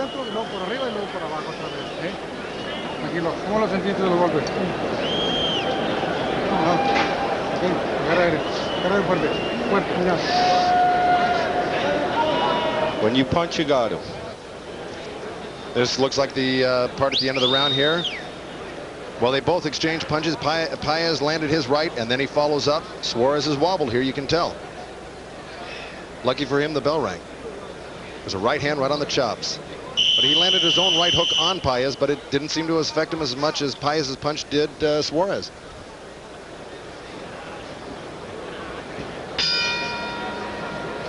So as we start round 2, Paez finishing round 1 very strong.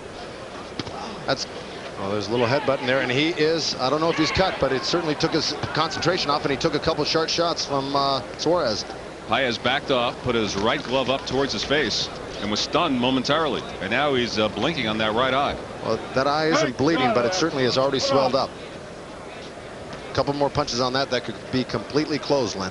Little blood on the far head above the right eye, where apparently there was a clash of heads.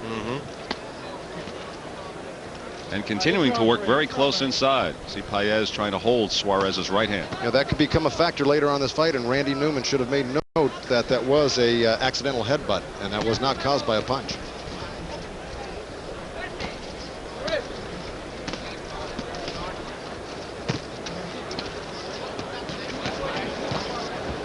Who's the more powerful puncher, Joe? Well, you could tell by the end of that last round that Paez is the one who did the damage when he landed that right hand. But Suarez certainly looks strong. I think they both got a pretty decent punch on them, even at 135 pounds. You can see from that angle the blood above the right eye and the forehead, and it may be a factor if it bleeds down into that eye. I tell you, Paez is sitting there on the inside and not moving at all and letting Suarez just tee off on his body. See Paez trying to wipe the blood away with his right glove. Definitely a factor here in the second round. Well, he's got a great cut man in the corner, Chuck Bodak, who's been around for years, actually worked with Muhammad Ali as a cut man years ago. So at least he's got the best in his corner to protect him on that eye.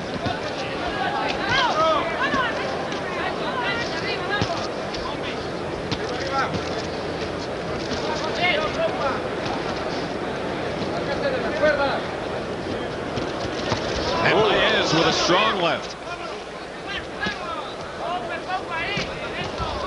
And a good exchange.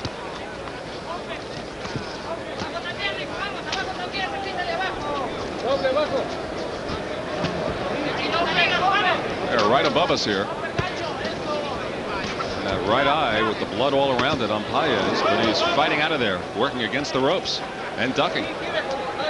Well, Paez is a hard man to hit when he keeps that head moving and the shoulders moving. So I'd advise that when he sits on the ropes to keep that head movement going. But right here, he's sitting on the ropes way too long. And he's letting Suarez work over that eye, too. He has that tendency. He'll put his gloves down and say, come on, try to hit me. Well, it's not doing him any good right now. He's taking a lot of unnecessary punishment. He's got great legs, great movement. He should be using it. He's content to stay on the inside, head down, and work from that position. Final seconds of the second round.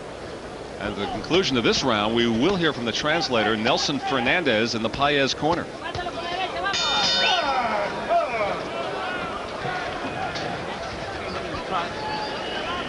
Okay. What's the baton, doctor, you saw? Don't worry about it, doctor. He's okay. Look at him. Can you see okay? Can you see okay? Yes, I'm going to work that cut. Don't worry about it. No, it's only a little cut. Don't worry about it.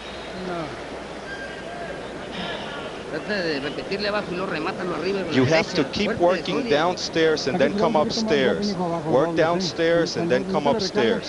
That's the fight. That's the fight you got to do. You got to work downstairs. Okay, finish strong. All right, let's pick it up here, and that's where they butted heads. And Paez backed off and put his right glove up towards his eye. That's where it happened. It was actually an accidental butt, obviously. It was no intentional butt. They both put their heads in there and came up. But the cut is in that vulnerable spot, yes, you know, right above on the eyelid. lid. And even though, as you heard the corner tell the doctor through the translation that it's not a bad cut, but the position of it could make it dangerous, bleeding down into the eye. Round 3. His corner, the translator said work the body and come on up, but Paez not doing much of that, although he did connect there with a right. Paez must feel very confident about his punch and Suarez lack of able to take a punch, because he's sitting right there in the middle, taking all sorts of punishment to the body where he shouldn't be right now. One of the rare moments they're separated in this fight. Paez maybe doing a little bit of play acting there, looking a little bit bored almost.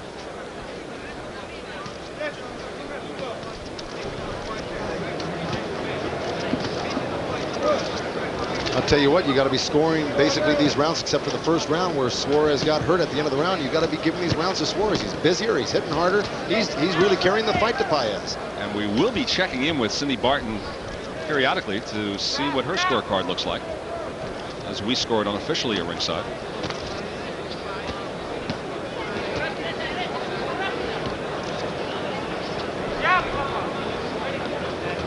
The but doesn't appear to be a factor here in round 3. I don't see the blood trickling down and bothering Paez much, although it's still there. And the uppercuts, the combination from Paez.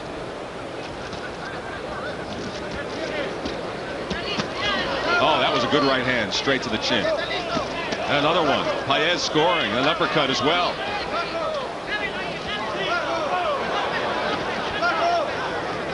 Suarez moves out of the corner. Paez firmly in control here. Well, it looked like he was playing possum at the beginning of the round, letting Suarez shoot off a little steam, because he's turning it on now, and his corner is telling him, go downstairs, hit that body, abajo, abajo, and he just started to do it there. He did. First time, a couple of body shots, particularly one left hand. You know, another thing about Paez, he hasn't used one jab tonight. He hasn't thrown one jab I've seen. And, you know, he can box, so he should give a little movement, jab a little bit, and try to confuse Suarez a little bit. This is definitely Suarez's fight here, though.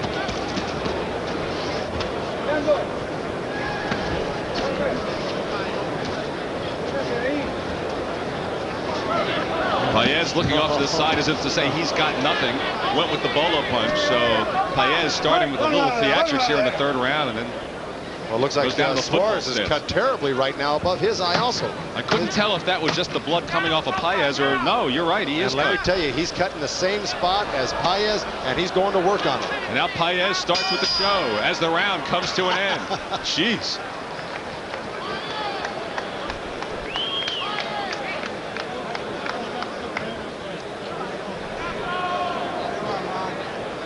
So a very strong round, at least in our estimation, from Jorge Paez. But let's check in Cindy Barton's scorecard, our Nevada State judge in residence. Cindy?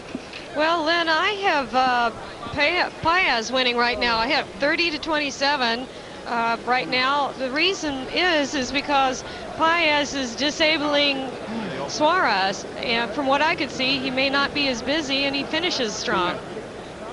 Deep breath. So Cindy has Paez pitching a shutout as they go to work on Luis Suarez. Very similar cut in the right eye. Beautiful. Okay. Same spot. Come here. Gancho derecho abajo. Paez really started the showboating at the end of the 3rd round. If you're in the other corner, how do you react to that? Well, let me put it this way. They've gone 3 rounds so far, and it looks like they've already gone 10. This is going to be a tough fight for both of them going down the stretch here. And, you know, maybe it looks like one of these guys is going to have this fight stopped on this cut. Looks like Suarez better get busy and do something now and try to take him out, because his cut looks a lot worse than Paez's.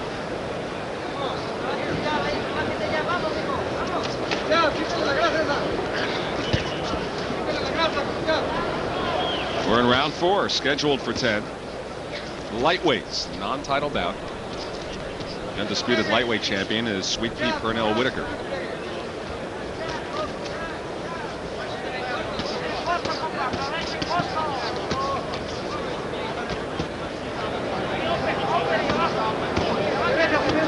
Low blow pitched in there by Randy Newman not mentioning anything to him. Both of them have been throwing a few low blows below the border here.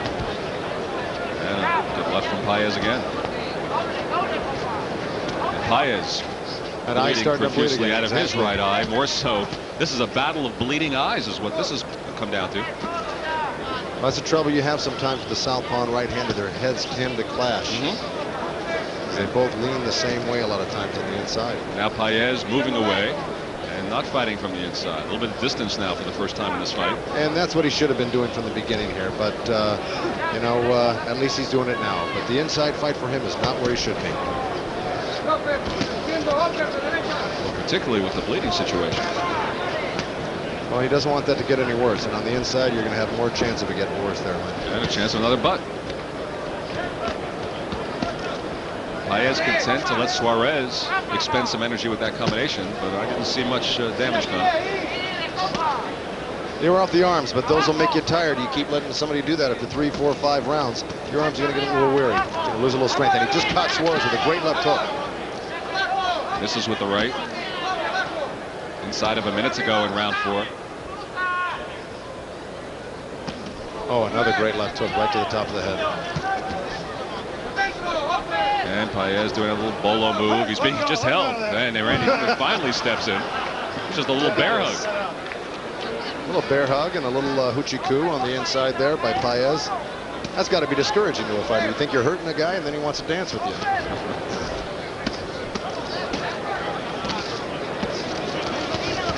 Paez doing the damage here to Suarez. I'm surprised Paez is content to just put his head down on the shoulder there, particularly with that bleeding situation.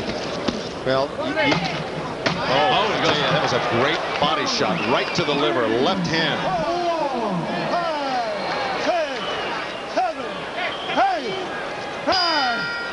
Well, he just beat the count. And I think that caught everybody by surprise there, including Suarez. Sit down. You all right? A late knockdown. Take a deep breath. Deep breath. Don't blow your nose. Breathe in. What did he hit you with? A belly shot? Huh? Deep breath. All right, remember, you can't be saved by the bell in any round, so that was not a factor here. Oh, right under that bottom rib there, landed right on the liver, put him down. Those are one of the most devastating punches in boxing, that liver shot. It really did catch everyone by surprise. Well, it was just an inside punch. Yeah. They thought it was maybe a low blow or he might have slipped or something, but when a guy goes down like that, you know he's been hitting the liver. Look at this, right under that elbow. He picked that elbow up, snuck it right in on that bottom rib, and there goes Suarez. Well, his corner told him early go for the body. That's right. He certainly connected there big time in the 4th round, and normally when there's a knockdown, it's scored 10-8. So looks like the fight may be over. That's it. All right, let's go to the cards. All right. Let's have the commission. Fight has been stopped. So Jorge Paez is the winner by TKO through 4 rounds. That's that big left hand that did it late in the 4th round. So Paez goes to 37-3-3. Suarez suffering the 4th loss of his career, 29-4. Now he's walking around well, but fight was stopped on him.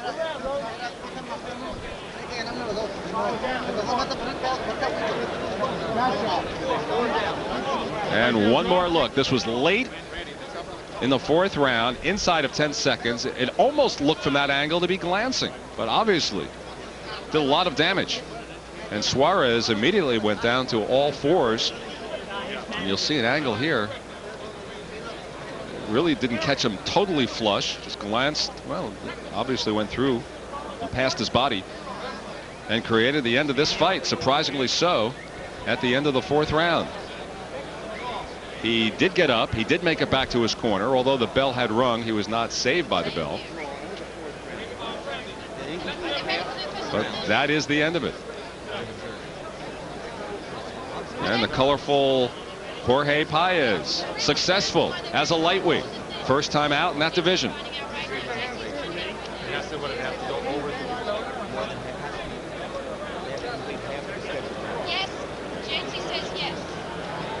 All right, let's go to Michael Buffer for the official call. Ladies and gentlemen, your attention, please. Chief ringside physician Dr. Frank B. Doggett has stopped the bout due to a severe laceration suffered by Lupe Suarez.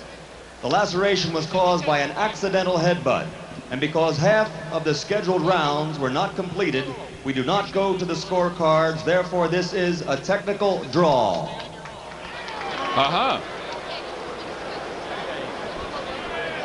There you go. Let's have a round of applause for both fighters, ladies and gentlemen. Let's give them both a hand.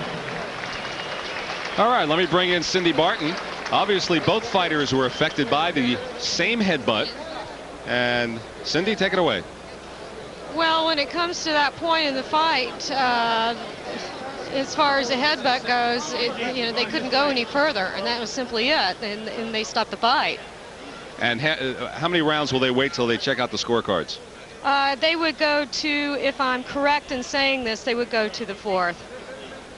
Well, we have completed 4 rounds. No, actually, we go to 5th. Right. I'm not quite sure on that, okay? I don't want to say the wrong thing. All right, apparently, if the fight is not halfway completed. They can't go to the scorecards, and therefore it's just called a technical draw. So a bit of a surprise. Let's go to Joe Goossen in the ring. Thank you. Nacho, I'm going to ask Nacho to interpret for us through for Jorge. Ask Jorge if that cut was caused by a butt or by a punch in his estimation. His cut or his? No, Suarez's cut. Que si la cortada que le hiciste a Lupe Suárez fue de cabezazo o de golpe. Fue de golpe, fue de golpe. Punch. So he thought it was by a punch, not by an accidental headbutt, huh? Yes. And let me ask you something. He stood on the inside quite a bit with Suarez. Was that his intention to do that tonight from the beginning? Que si estuviste peleando adentro, que si esa era la intención de pelear. No, la intención era cotorrearla para que la gente me conociera. Pero pues no se pudo. Se la pararon pronto porque yo quería cotorrearla hasta que ya era un debido tiempo. Ya tiré a fondo, pero ni modo no se pudo hacer eso. I just was waiting, you know. I was having fun and show the people what I got. Yo apenas estaba agarrando viada. I was just getting hot to close very hard. In other words, he was letting Suarez shoot off a little steam before he really turned it on and have some fun and give the audience a nice show. Of course, we're going to show the people in the United States what he got because we are looking for Pano Whitaker. Does Jorge consider this a setback in his career or not? Que si considera que esta es una buena regreso a tu carrera. ¿Cómo? Esta pelea. Pues sí, yo quería ganar. A todos tíos yo quería ganar por irme con la victoria Mexicali, pero ni modo no se pudo. Ojalá que a la gente le haya gustado mi pelea. Y si no, pues ya pagaron su boleto. Yes, so I thought I was the winner, you know, and I tried hard, my best, but you see what happened, you know, and the technically was the decision. Real quick, what's in the immediate future for Jorge? He's fighting June 14 in Sacramento against the #1 contender IBF, Tracy Spen. Looking for that lightweight title next then, right? So the winner's going against Pano Whitaker. Well, that's something we'll be looking for down the road with Jorge Paez, that lightweight title shot, and back to Len now. Thank you. Okay, thank you, Joe. So obviously they were both affected by the same headbutt. We noted that the cut was over the right eye with both fighters. Now you can see Cindy Barton on camera for the first time tonight, our Nevada State judge in residence, and we checked with referee Randy Newman to get the official clarification of why they would not go to the scorecard. So Cindy, I'll let you handle that. Well, what they have to do, Lynn, the fight has to go halfway before they will go to the scorecard to make a decision from there. So that is simply what happened, and it didn't go halfway. So. All right, so because the fight only had completed 4 rounds and not 5, it's then considered a technical draw. So it really wasn't the shot to the body, although it knocked him down, that we thought might have put Lupe Suarez out of commission. But the rest of the evening we'll be concentrating on the heavyweights, as we talked about earlier, but there's still some fights to come in our triple header, 2 more fights, but we wanted to be able to show you at least a part of a heavyweight fight earlier this evening. Michael Moorer trying to continue his undefeated string against Terry Davis. Michael Moorer in the gold trunks out of Detroit's Kronk Gymnasium. Terry Davis, the young man out of California. It should be noted that Moorer, this is his first fight as a heavyweight. He moved up in weight class, and I can tell you that he weighed in at 213 pounds, giving away 11 pounds to Davis, who came in at 224 pounds. This is the second round of action. First round action, Moorer in the gold trunks started to work on Davis's body quite a bit, and as he did so, it kind of opened up a few more of the shots to the head. Moorer also has been known to have a devastating punch in the lighter weight classification.